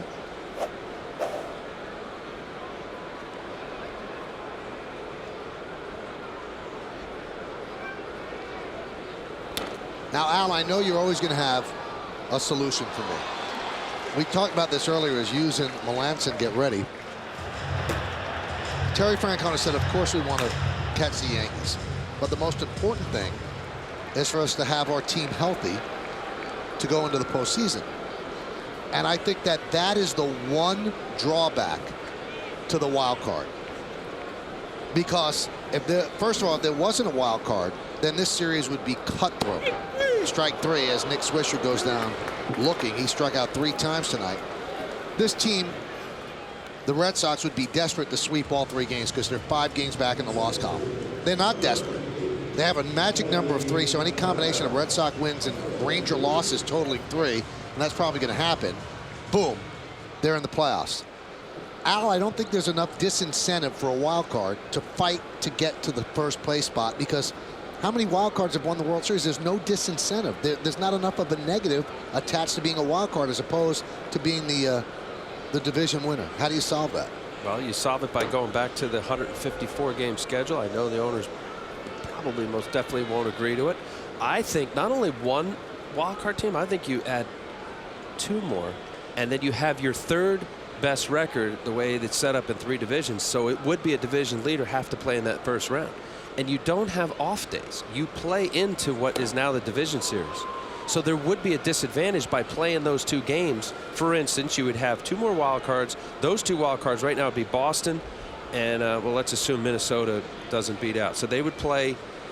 What do you mean 2 more wild cards? I would do 2 wild cards. No, I'd have 2 more. So you'd have 3 wild cards from every league? No, I'd have, yes. I need 2 games in order to. No. There'll be an additional wild card, and the 2 wild cards would play the other division winner. 3 games set, no off days. You go right into it. You'd have a disadvantage by going into the playoffs, and you credit the 2 best records in each respective league by obviously not playing that round. It would also then you could still maintain. The problem with the 5-game series is that you match up with a team that has 2 hot pitchers that are dynamite. Lights out.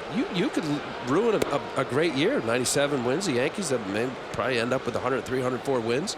And you match up with a 2-man rotation, whether it's an Edwin Jackson or a Verlander. Cabrera can, they have some elements on the offense, and Fernando Rodney's a good closer. That's the wild card right now. The Red Sox have an 8-game lead in the loss column over the Rangers. I'm losing you, though. You want how many wild cards do you want out of each league? 2? I want 2 wild cards. And then they would play the 2 division leaders that don't have the best record. No, I'd have 2 more wild cards. So there'd be 3 wild cards and a division winner. No, 2 more wild cards, and the division winner would play. The 3rd record would still play in that 3-game set. So you'd have, instead of the 1 wild card, you have 2, and then they would play the division winner. No, you've lost me. Now, you can't be right. I mean, you're still 1 team short. All right. There's 3 divisions. Yeah, I need 3. I need 3 wild cards to play in a 3-game set that you would include the 3rd best record, which would be Detroit. So yes, I would need 2 more wild cards. So there'd be 3 wild cards. I know you probably wouldn't like that, but it would add that much more to the disincentive to not have or to be the top 2 teams, because now you would have a difficult time getting through that second round. Cabrera goes down on strikes. Now I have a better solution. Add another wild card. And they would play the other wild card. And they play each other a 3-game set. Yep. And then at the best of 3. Now that forces the wild card team to use both of their top 2 starting pitchers at least, even if you sweep. And then you go right into the division series and you don't give the wild card a home game. So they've used up their top 2 pitchers, and all the games they play are going to be on the road. Then, if a wild card wins a World Series, they've climbed them out. Yep. All right. Well, so you want to make sure that you have each respective division winner just left alone, which is either way there has to be a disincentive, as you say, for a division winner to not be able to go, because 4 wild card teams have won World Series. I was on one of them in '97 Marlins, '03 Marlins, the '02 Angels, and the '04 Red Sox. And I also think the feeling that a wild card team gets having to play right to the very end helps them in the playoffs. At least if they get a couple days to where they can rest their top 2 starters. And right now, the Red Sox are going to be the wild card. They're going to go and they're going to play the Angels 2 games in Anaheim, then 2 games in Boston. And really, what kind of disadvantage of that? And then 1 game back in Anaheim. So Anaheim has that 1 extra game. But Boston's not going nuts over trying to catch the Yankees, because they know they've got as good a chance to advance in the first round as if they beat the Yankees and try to use up their whole staff. Well, was a couple years ago, didn't Terry Francona just say, you know, it's okay if we don't win the division? When was that year? Was it Schilling? I think it was. He was matching up with, I think it was the Angels. I know the Yankees did it 1 year where Joe Torre didn't start Mike Messina. That's right. Because he said, I want to save my #1 pitcher in order to that was start. 05. Yeah. It ended up in Boston, the last 3-game series in Boston. And that one's fouled off the foot of Derek Jeter. Well, I'm glad I asked you, because you've certainly cleared things up for us. I'm in favor of a couple more wild cards. I know. But see, that just kills the whole regular season. Then you become football or basketball or hockey. Well, you didn't like the wild card to begin with. I didn't, but 1 is fine. But now you're going to make it 6 teams out of each league that are going to make the playoffs? Yep. So in the American League, that's 6 out of 14. You're very close to 50% of the teams. So what are you playing the regular season for? To be one of the 6. But then you're not eliminating enough.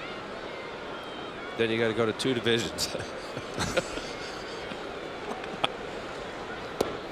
Pitches inside the count, 3-2. I've got the worst headache right now trying to figure out your system.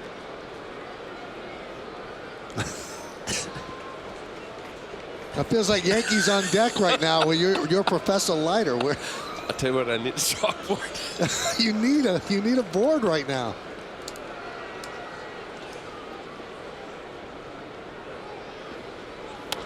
And there's another base hit for Derek Jeter. So Derek with 2 singles.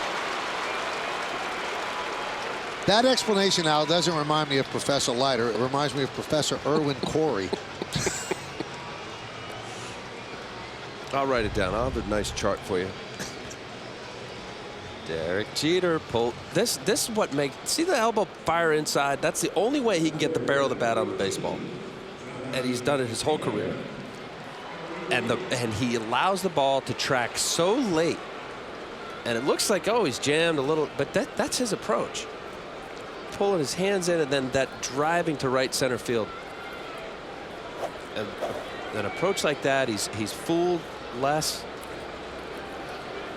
Can handle the ball away, absolutely. And fight the ball off in. Runner on first, 2 outs. Yankees up 8-3, and Damon takes a strike. And Jeter now has 2 hits, so he's 2 for 4 with a walk, and it's his 62nd multi-hit game of the year.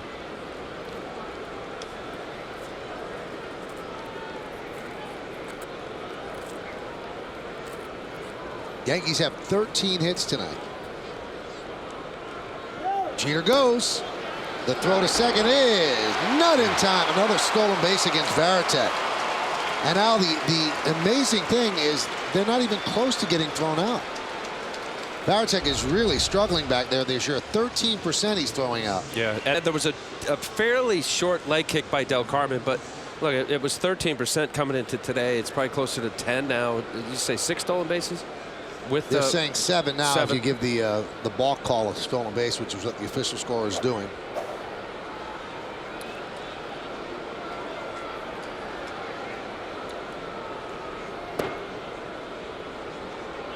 And you wonder, are the Yankees right now setting a tone if, in fact, they meet the Red Sox in the ALCS? We're going to run against you. It doesn't matter who's back there, because Victor Martinez only throws out 14% of base runners. Varitek coming into this game, 13% of base runners. And the Red Sox pitchers don't really do a great job holding runners on.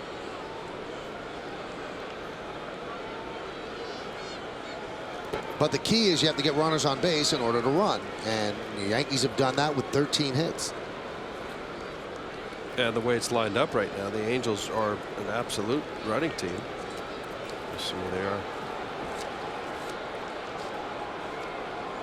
You look at the guys on the Angels that could run: Figgins, Ibar, Abreu, Hunter, Kendrick, Gary Matthews Jr. if you have him out in right field. Well, they're 3rd in the league in stolen bases, and they have the best caught stealing ratio. So Johnny Damon walks, and that's going to bring up Teixeira. Mark is 1 for 4.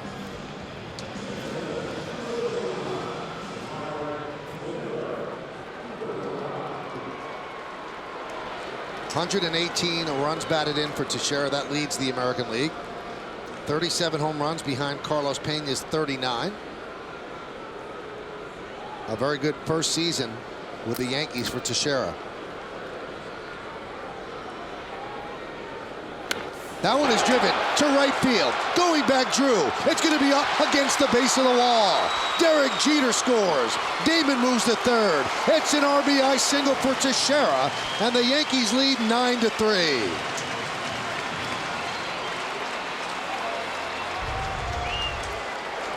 Mark Teixeira getting a changeup, just floating in there, middle of the plate, up in the zone. Nice line down the barrel of the bat. He's able to stay on this ball. The fact that it was a changeup, he was out in front just a smidge, or that would have been long gone. Good transfer. Little topspin on it, and the high changeup wasn't able to accelerate up through the zone. He ended up turning over a little bit. That ball was smoked. Quick carom for J.D. Drew. Well, John Farrell comes out and talks with Del Carmen, who has a tough customer now. Alex Rodriguez is at the plate. Rodriguez has 3 hits. He's tied a career high with 3 stolen bases. He has 4 runs batted in, and he's a triple away from hitting for the cycle. So 4 ribbies for Rodriguez give him 93 on the season. 2 outs, runners on the corners. They are not holding Teixeira on at first. And the pitch is high. A lot of cycles this year. It's like a Harley-Davidson convention. You've got 7 guys that have hit for the cycle. One of them, Melky Cabrera, did it against the White Sox. That's unusual. Yeah. Cycles are harder to come by, or you see less of a cycle than you do a no-hitter. And the count 2-0 to A-Rod. After the 6th inning this year, A-Rod's hitting .302. Overall, he's at .288.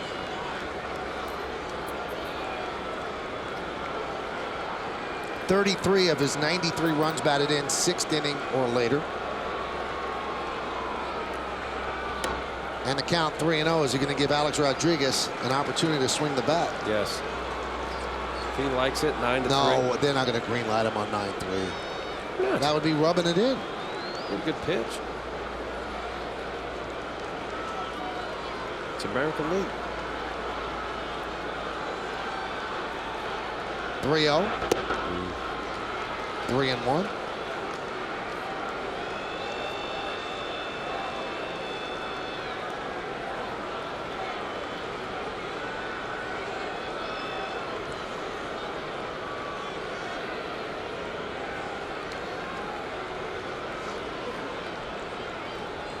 He'll swing now if he sees something he likes, the pitch. And he walked him. So Alex Rodriguez on base for the 5th time, and the Yankees have the bases loaded for Matsui.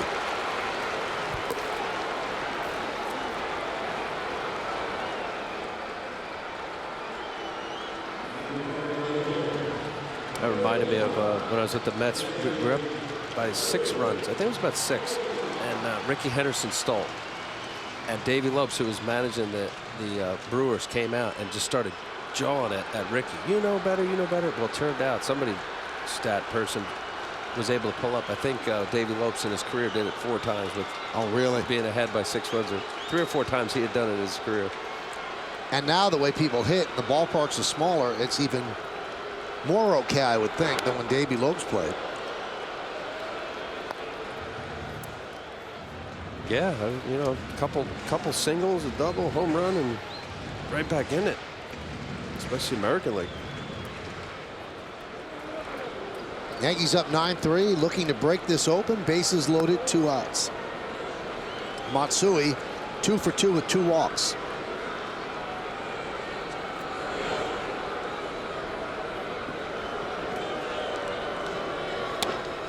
Grounded to third. Youkilis will go across the diamond, and that will do it. But the Yankees get 1 more run on 2 hits, no errors, and 3 men left on base. We played 7. Yankees up 9-3.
What is this with the sideburns here?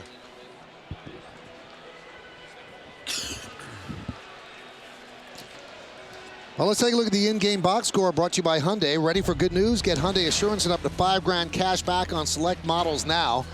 This is the Red Sox box, and not that many hits there. J.D. Drews had 2. A 2-run home run by David Ortiz. Solo home run by Victor Martinez extended his hitting streak to 24 straight.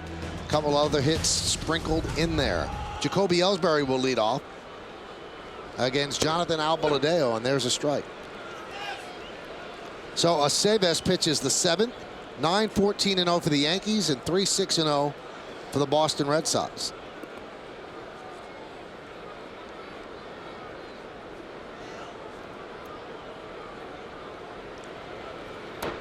There's a breaking ball, misses. 1-1.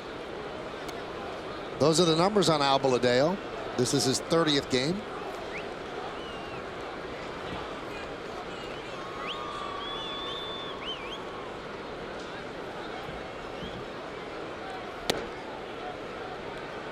Another part of, well, the playoffs and how it could be changed to maybe make it more interesting, but also September call-ups. I hate it. You battle 25-man roster, and then the most compelling time of the year, you're able to expand 15 players.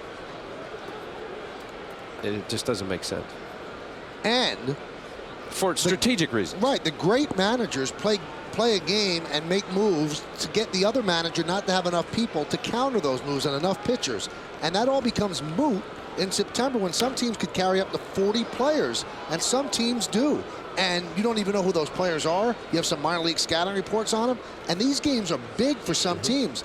I don't understand what happens. I don't know what the solution is. You know what the solution is? You can bring up your 15, up to 15, but every night the manager comes out with his card as they exchange lineups at home plate with the umpire and the opposing manager, and you have 5 players that can be active for that night.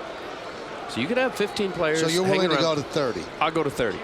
You know, so for instance, Albaladejo, he pitches tonight, and if he goes 2 or plus innings, then you know he'd be off the board. And you say, okay, tomorrow it'll be Melanson. You know, pick your 5 guys, and then that way at least there's strategy within, because you know some teams they don't call up 15. So now you know you don't even have apples to apples. One club might have 36 players, another one 38, 40. But every night, so that you know now the strategy is who do you keep on your list? You know, do you go with the third catcher? Do you have four pitchers, one everyday player? I'm amazed. I don't even know what the thinking could be. I understand people do tell me, well, it's a reward for the kids in the minor leagues that have a good season. Okay, great. I get that. They should be rewarded. Let them come up and don't activate them. Let them travel with the big league team, get big league meal money, and let them experience what this is all about. That's their reward. Why put them into games that mean a lot? You know why, Michael? Because not every team is doing what the Red Sox and the Yankees are doing. But those Tigers teams or are Minnesota. facing those teams. Fine, but you know when Baltimore is playing Toronto, they should have an opportunity to see their young talent at a major league ballpark, dealing with all of the pressures of being a major league player.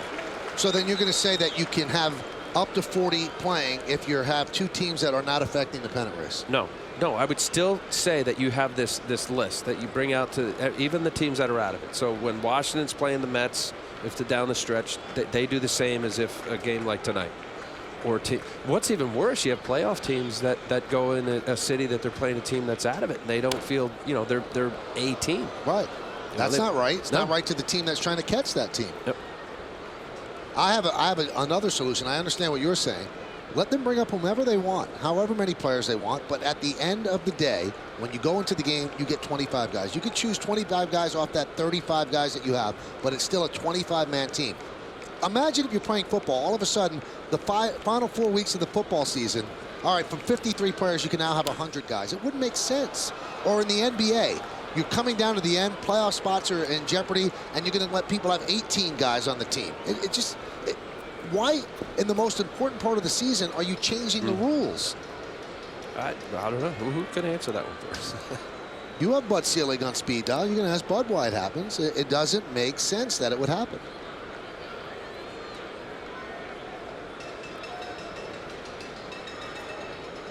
The 1-2. And Pedroia gets flipped.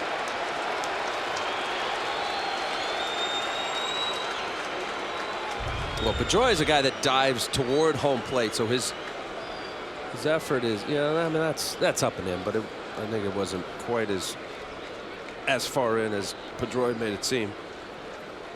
Nobody likes the ball coming up near their face. And the 2-2. He swings and misses. Foul tips, but held on to by Posada, 1 away. Well, after getting dusted, you want to hit it out of Yellowstone, and he tried. The ball just kept running in on his hands. Wasn't able to get to it.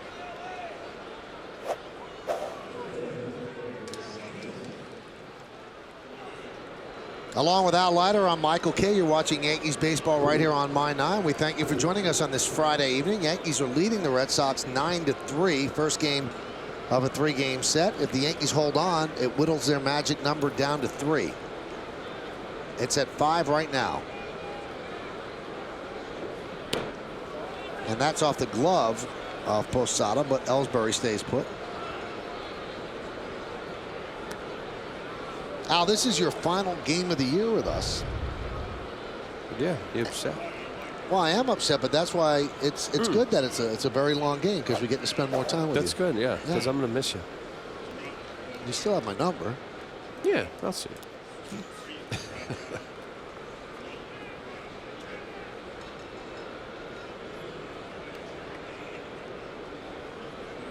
The 1-0. Fouled away. Oh, look at that. I thought they were. Oh, they love you too. Wow, look at that. That's and two. Look at that. That's some high-tech, big-time sign there, isn't it? I like it. Doesn't matter how it looks. It's the sentiment. I know. I mean, if your kids make you like a birthday card, I know. they don't have to buy one. I agree. You know what? I'd rather have a written birthday card. Really? Yeah, much more sentimental. The 1-1. Now, speaking of cards, Al, can you go over the wild card thing one more time? Yes. All right, can you see this? You actually my playoffs would be Oktoberfest, you call it? It would be Oktoberfest. You know, it's very festive. Probably some beverages. All right, best of three. So you see that? Red Sox would play Minnesota. Detroit would play Texas. There's no days off. Oh, right best there it of says three. no days off. Yeah, I wanted to put that in there. Then the division series. I'm not sure if it's 5 or 7. If we go to 154 games, let the division series be 7 games. But you'd have to end the season somewhere in September. Now you'd have Red Sox or Minnesota play the Angels, and Detroit or Texas play Texas. And the Yankees get a bye here. They would get buys. The 2 best records get a bye, and what is the division series now? You can go to 7. That one is off the glove of a diving Teixeira and trickles down the right field line. Ellsbury will go to third. He'll stop right there, and Martinez stops at first. So a base hit off the glove of Teixeira.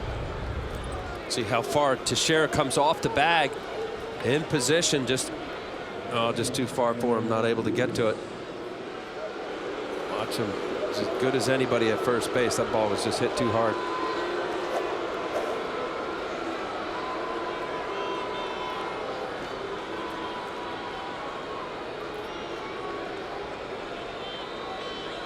Here's Youkilis.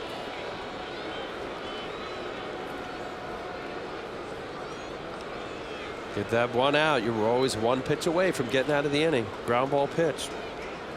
Sinker, slider, something down in the zone.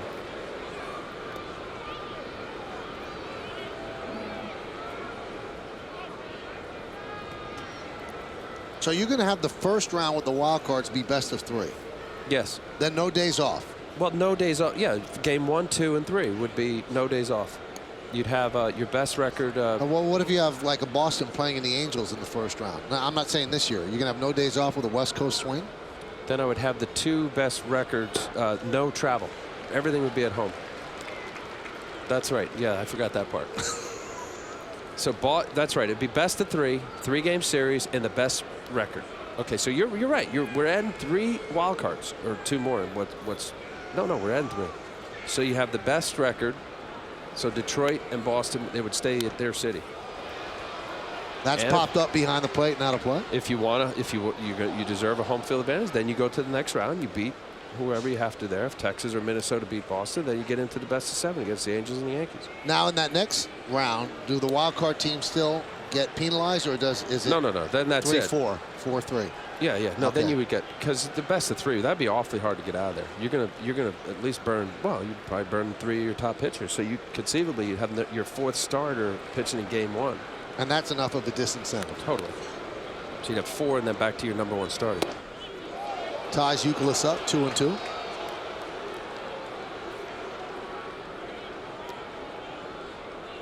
Don't you think my way is easier? One more wild card team, have them play a best of 3, and then start the ALDS right after that. Yeah, that's much easier. But this has been floated. This is real stuff. There's a hot shot through the left side for a base hit as Ellsbury scores, and the Yankees are leading 9-4. The ball gets away from Damon, and Martinez will move to third on the E7.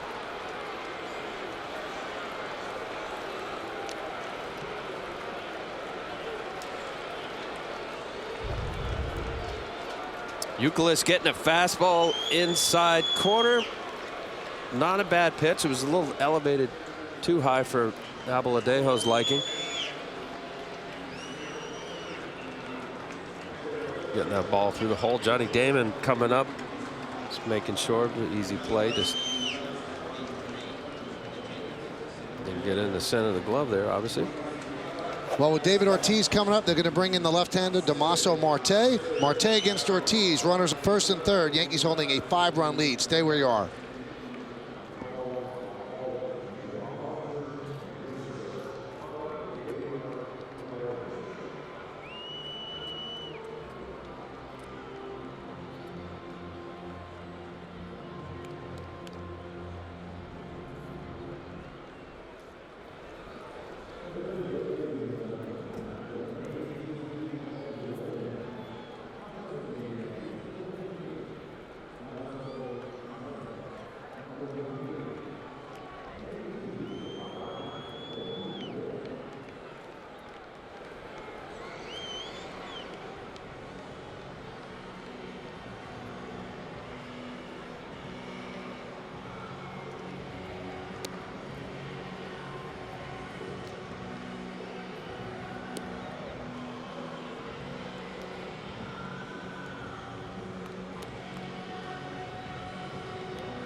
Al, that's his set position. Give me a set.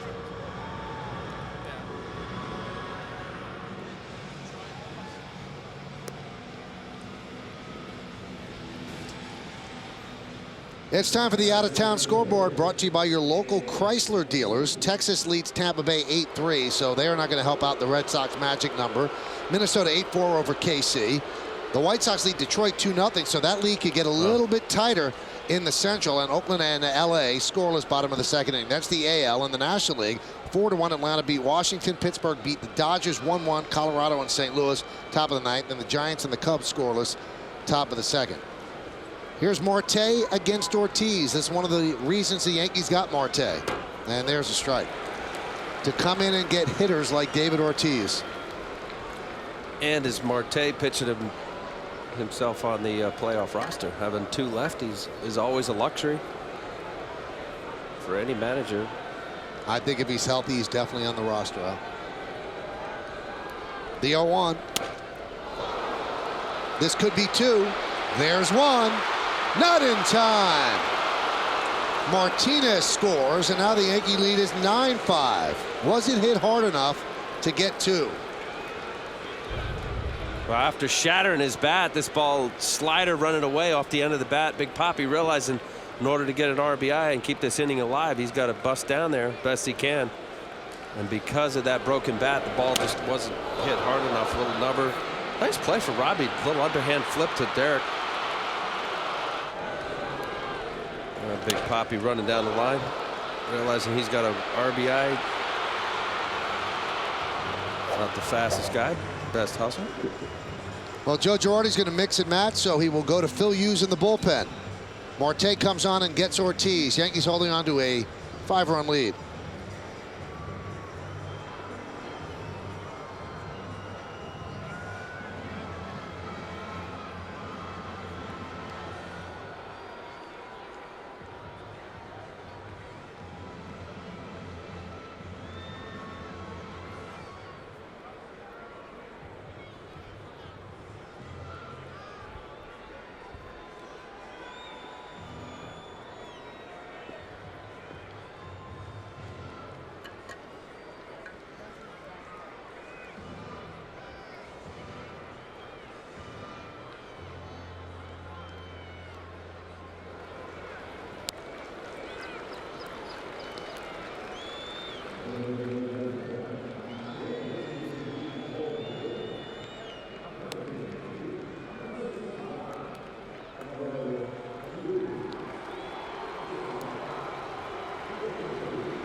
New York Yankees baseball on My 9 is brought to you in part by Honda. Visit your local Honda dealer today. Verizon Fios, over 100 HD channels and the fastest internet. This is Fios. This is big.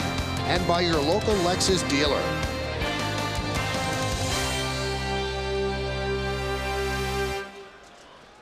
Sold out Yankee Stadium, and Phil Hughes will come on and try to get the final out of this 8th inning. 2 runs have scored, so the Red Sox are trailing this one 9-5, and you see what Hughes has done in relief. This is his 40th game in relief, and the Yankees, you know, you expect good things. I don't think they ever expected how well he's thrown.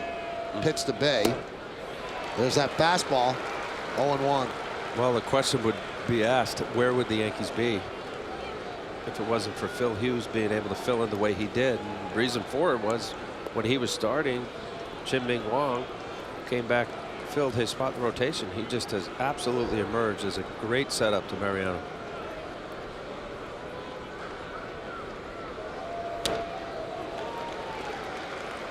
Now, you were a starter, and at the end of your career with the Yankees, you became a reliever. Did you like it?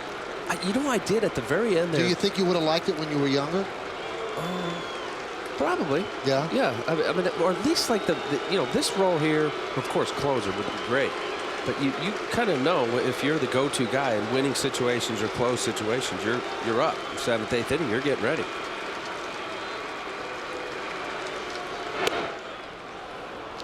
Jorge Posada told Kim Jones today that Phil Hughes is the reason we're where we are.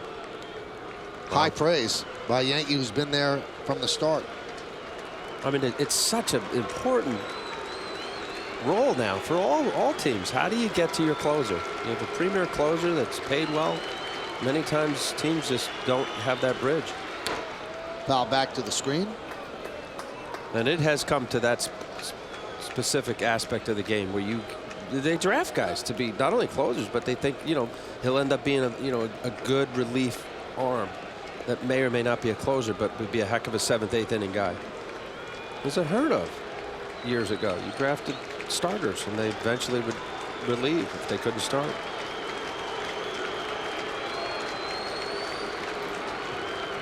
And the 1-2 swings and misses, and Bay is down on strikes, and Hughes continues to deal, but the Red Sox creep closer. 2 runs, 2 hits, no errors, and 1 man left. Pure heat, and Bay swings and misses to end the top of the 8th inning. We go to the bottom of the 8th inning, and the Yankees are up by 4 over the Red Sox.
Let's take a look at the Yankees in-game box score, brought to you by Hyundai. Ready for good news? Get Hyundai Assurance and up to $5 grand cash back on select models. Now, a lot of hits in there. A lot of hits. 2 by Jeter, 2 by Teixeira. Alex Rodriguez has had a phenomenal night.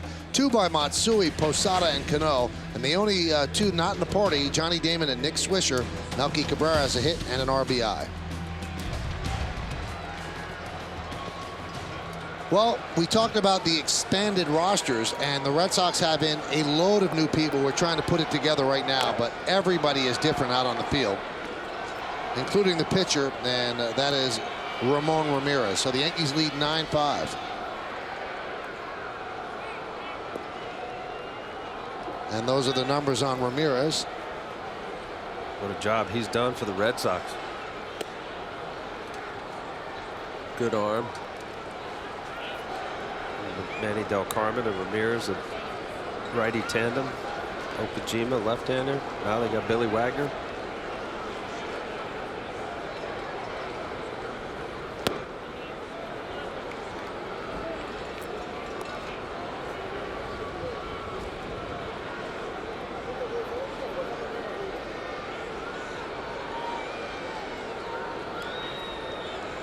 Well, two of the defenders on the Red Sox remain the same, Youkilis and Varitek. Everybody else has changed, and we'll get those to you.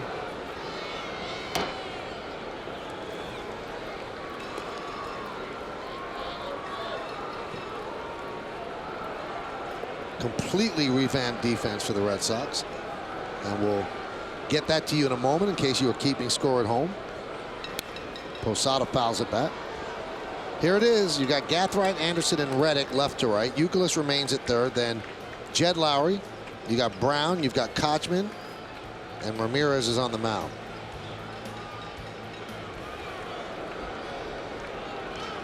And they're trying to keep track.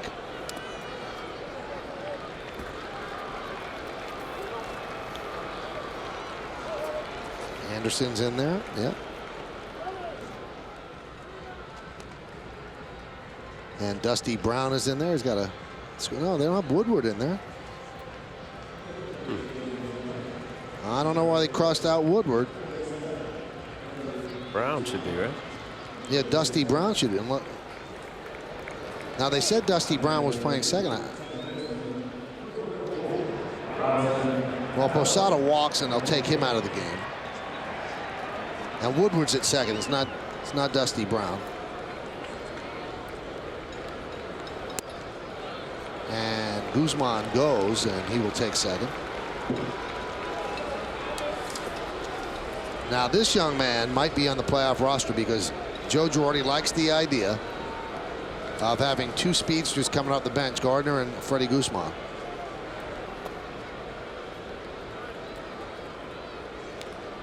Boy, I think of that series when the Red Sox had Dave Roberts, and that basically was his role when he came over from the Dodgers.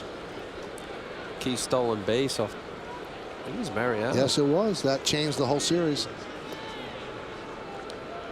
That, by the way, is not a stolen base for Guzman. It's defensive indifference.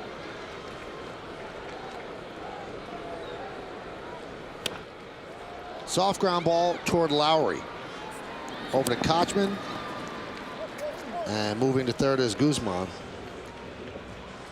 Well, here's what Al's talking about. They put Dave Roberts in, and he steals second. And it was very close. Posada just missed him, and who knew that would start the Red Sox on a streak of 8 straight wins, 4 against the Yankees to beat them, and then 4 straight in the World Series, and that was it. They beat the Cardinals 4 straight, and they won their first World Series since 1918.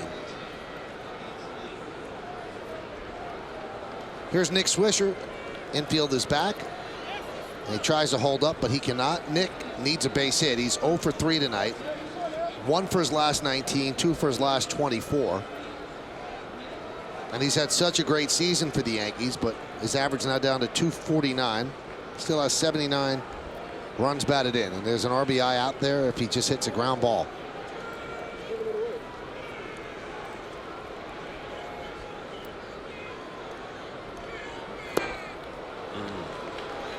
Boy, and he's so patient. It just shows you when a guy gets struggling as Nick Swisher has been of late. They just want to make it all up in one bat. Seeing him swing at that pitch that was almost hit him in the back foot. He's a guy that'll take a ball that's 2 inches off the plate. A little anxious right now.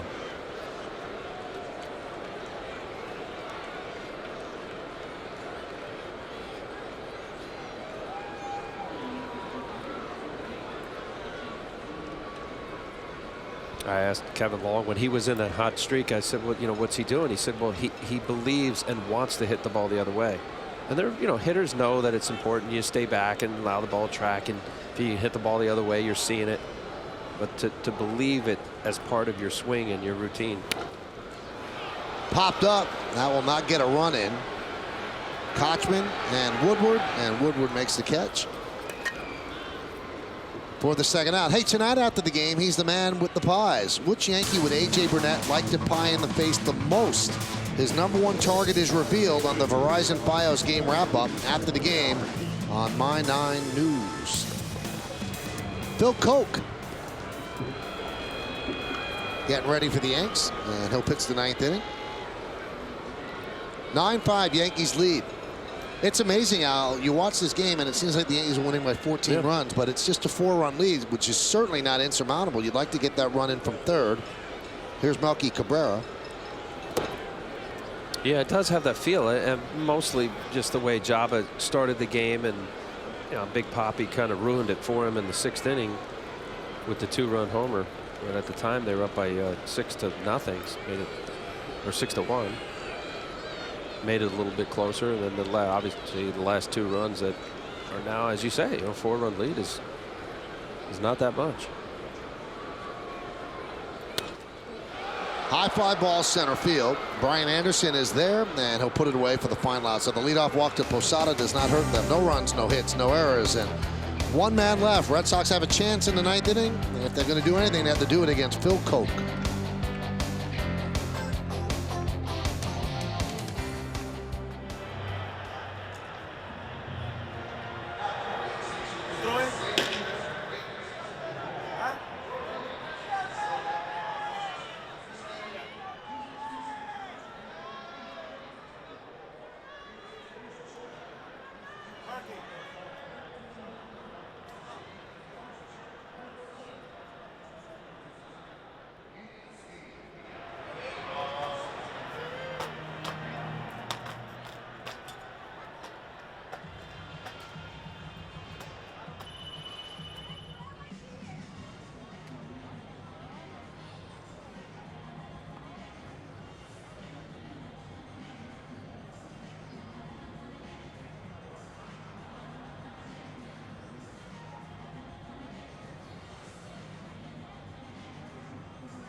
Well, Phil Hughes actually came out to the mound, but he wasn't going to pitch, and there was no catcher out there to catch him.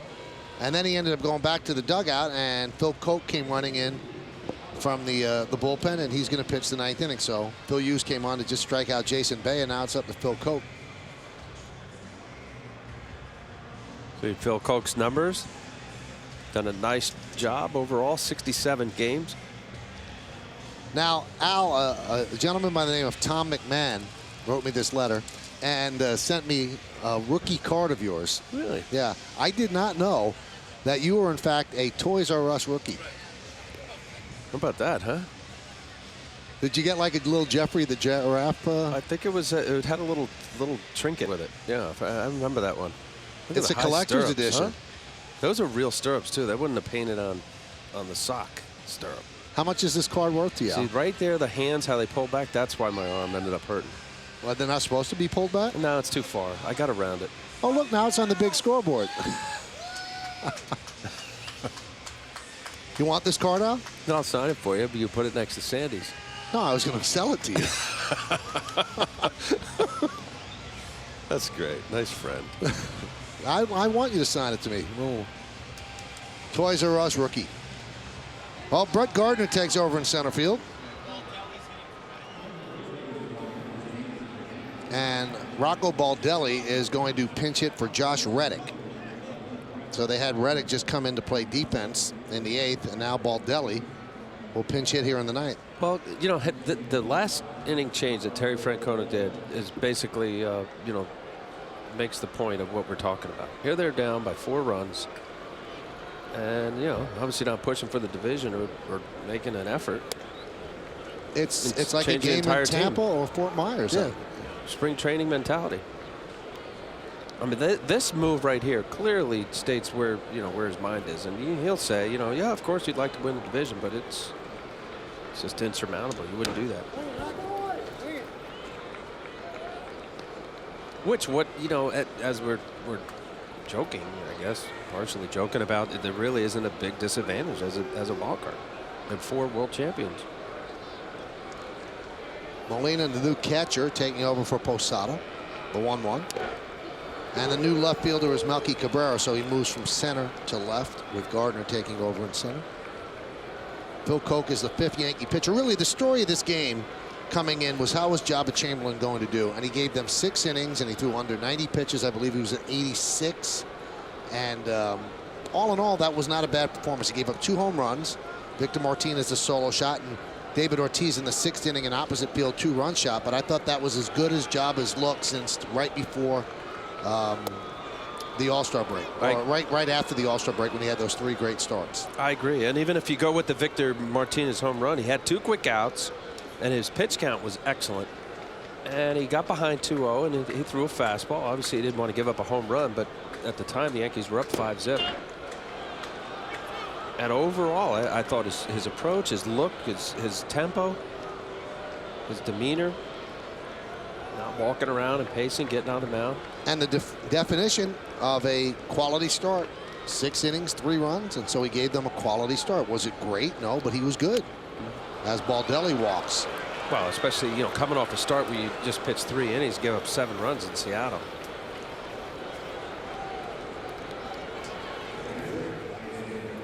Hey, tonight after the game, he's the man with the pies. Which Yankee would A.J. Burnett like to pie in the face the most? His #1 target is revealed on the Verizon Fios game wrap-up after the game on My 9 News. There's A.J. Burnett.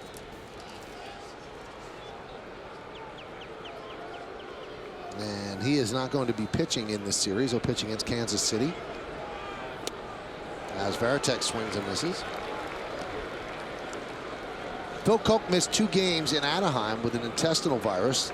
Got 1 out in the Yankee victory on Wednesday. Said he kind of felt weak, but yesterday was a day for him to rest, and he's 100% now.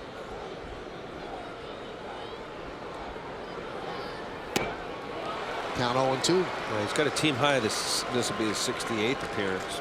He leads all American League rookies in appearances. So obviously Joe Girardi and Dave Island making sure that he has the appropriate rest.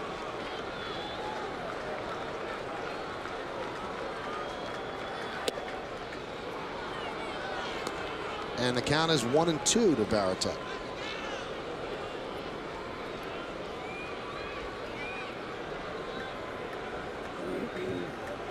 Mariano Rivera warming just in case. If another runner gets on, it's a safe situation. Because the time run would be on deck. Nice block there by Molina.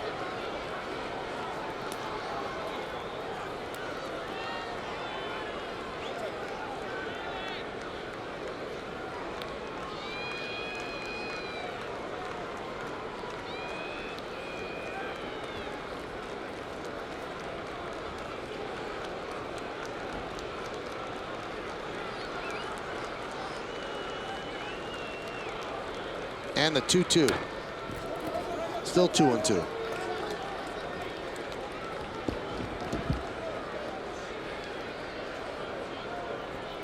Boy, there's always so many pitches in a game where you see the hitters wince, and even a pitcher knows internally, wow, I got away with that pitch. That ball right down the middle. Varitek got a good hack at it. So it becomes a breaking ball down in. And he strikes him out. And Al made the call. That's what happened. And Varitek 0 for 4.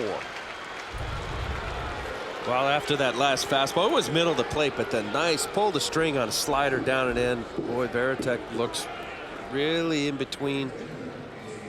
He's late on the fastball most of the night. You get a guy late on the fastball, he's going to be jumping early on there at real speed. When they start jumping, eyes start moving. Struggles. who's Casey Kochman. And the count 1-0.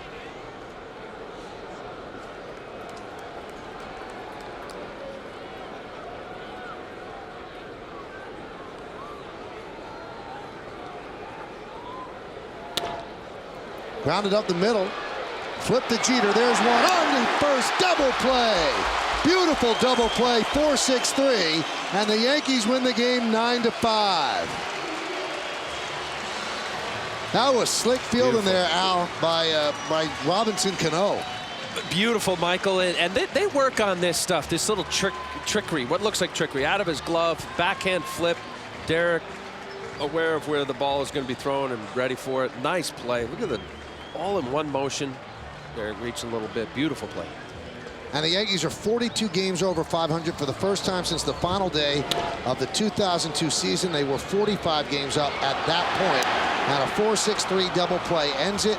And the Yankees have won their 98th game of the season. And the magic number is now 3. The Red Sox magic number remains 3. So the Yankees could actually clinch here at the stadium if they win the next 2 games against the Red Sox. So they have a 6-game lead in the loss column over the Red Sox in the American League East.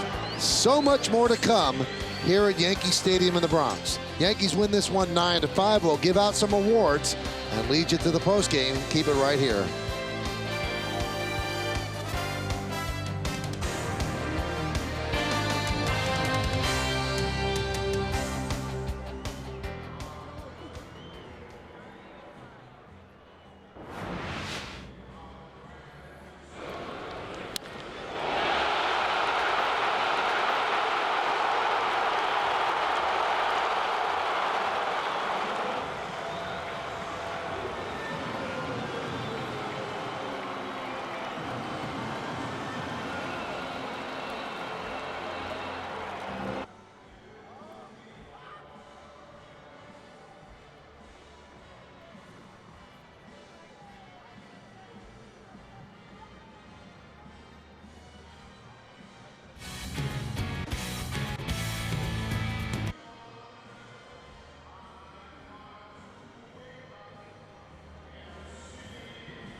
Well, the Yankees win this one. Let's take a look at the drive of the game, brought to you by your Mercedes-Benz Tri-State dealers. Well, back in the 3rd inning, the Yankees were up 1-0. Takes this John Lester fastball inside, way back, second deck in left field. You don't see that. He's the only other time was Alex Rodriguez. 93 RBIs. He was 3 for 3 with 2 walks. That was your BMW drive of the game. Let's take a look at the numbers here. 9-14-1, beating 5-8-0. Chamberlain got the win. First win since August. He's 9-6. Lester took the loss 14-8. Almost a 4-hour game. Chamberlain 6 innings, 5 hits. And Alex Rodriguez, as Al mentioned, 3 for 3, 4 ribbies, 3 runs scored, 3 stolen bases, tying a career high. Well, who's the player of the game? I wonder about that. You know what? If you stick around here on My 9, we're going to tell you. It could be Alex Rodriguez. You never know.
We might fool you on this one. Time for tonight's player of the game, brought to you by Toyota, a smart way to keep moving forward. It's not Alex Rodriguez. Well, that might have been a little bit of foolery, but I'll tell you, Jabba Chamberlain, after the struggles of 8 starts in a row, not doing well, he was on early, had his slider, his curveball, very aggressive with his fastball in the zone. 6 innings, 5 hits, 3 runs. The Toyota player of the game, Jabba Chamberlain. Well, there was a full house here at Yankee Stadium. Over 48,000 made their way into the new yard to see the Yankees beat the Red Sox. Now they're headed home, carrying a victory with them. More to come here on My 9. Stick around. Yankees win 9-5.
Yankees beat the Red Sox 9-5. The magic number is 3. Coming up next, stay tuned for the Verizon Fios game wrap-up with highlights and analysis of tonight's game from the stadium. Special thanks to Kevin Smolin, John Moore, Robin Damian, Joey Chavo, Agnes Roche, Troy Benjamin, Josh Isaac, Woody Fryman, and Mr. John Filippelli. And for My 9, Lou Leone, Donna Pashota, Al Sharback, and Edward Harris. Thank you for watching this season, and please join us again next year for Yankees baseball right here on My 9. What a way to finish here on My 9 as the Yankees beat their arch rivals, the Boston Red Sox, and move closer to clinching the American League East. Yankees 9, Red Sox 5. For Al Leiter, I'm Michael Kay saying see ya from Yankee Stadium in the Bronx. Have a good night, everybody. So long.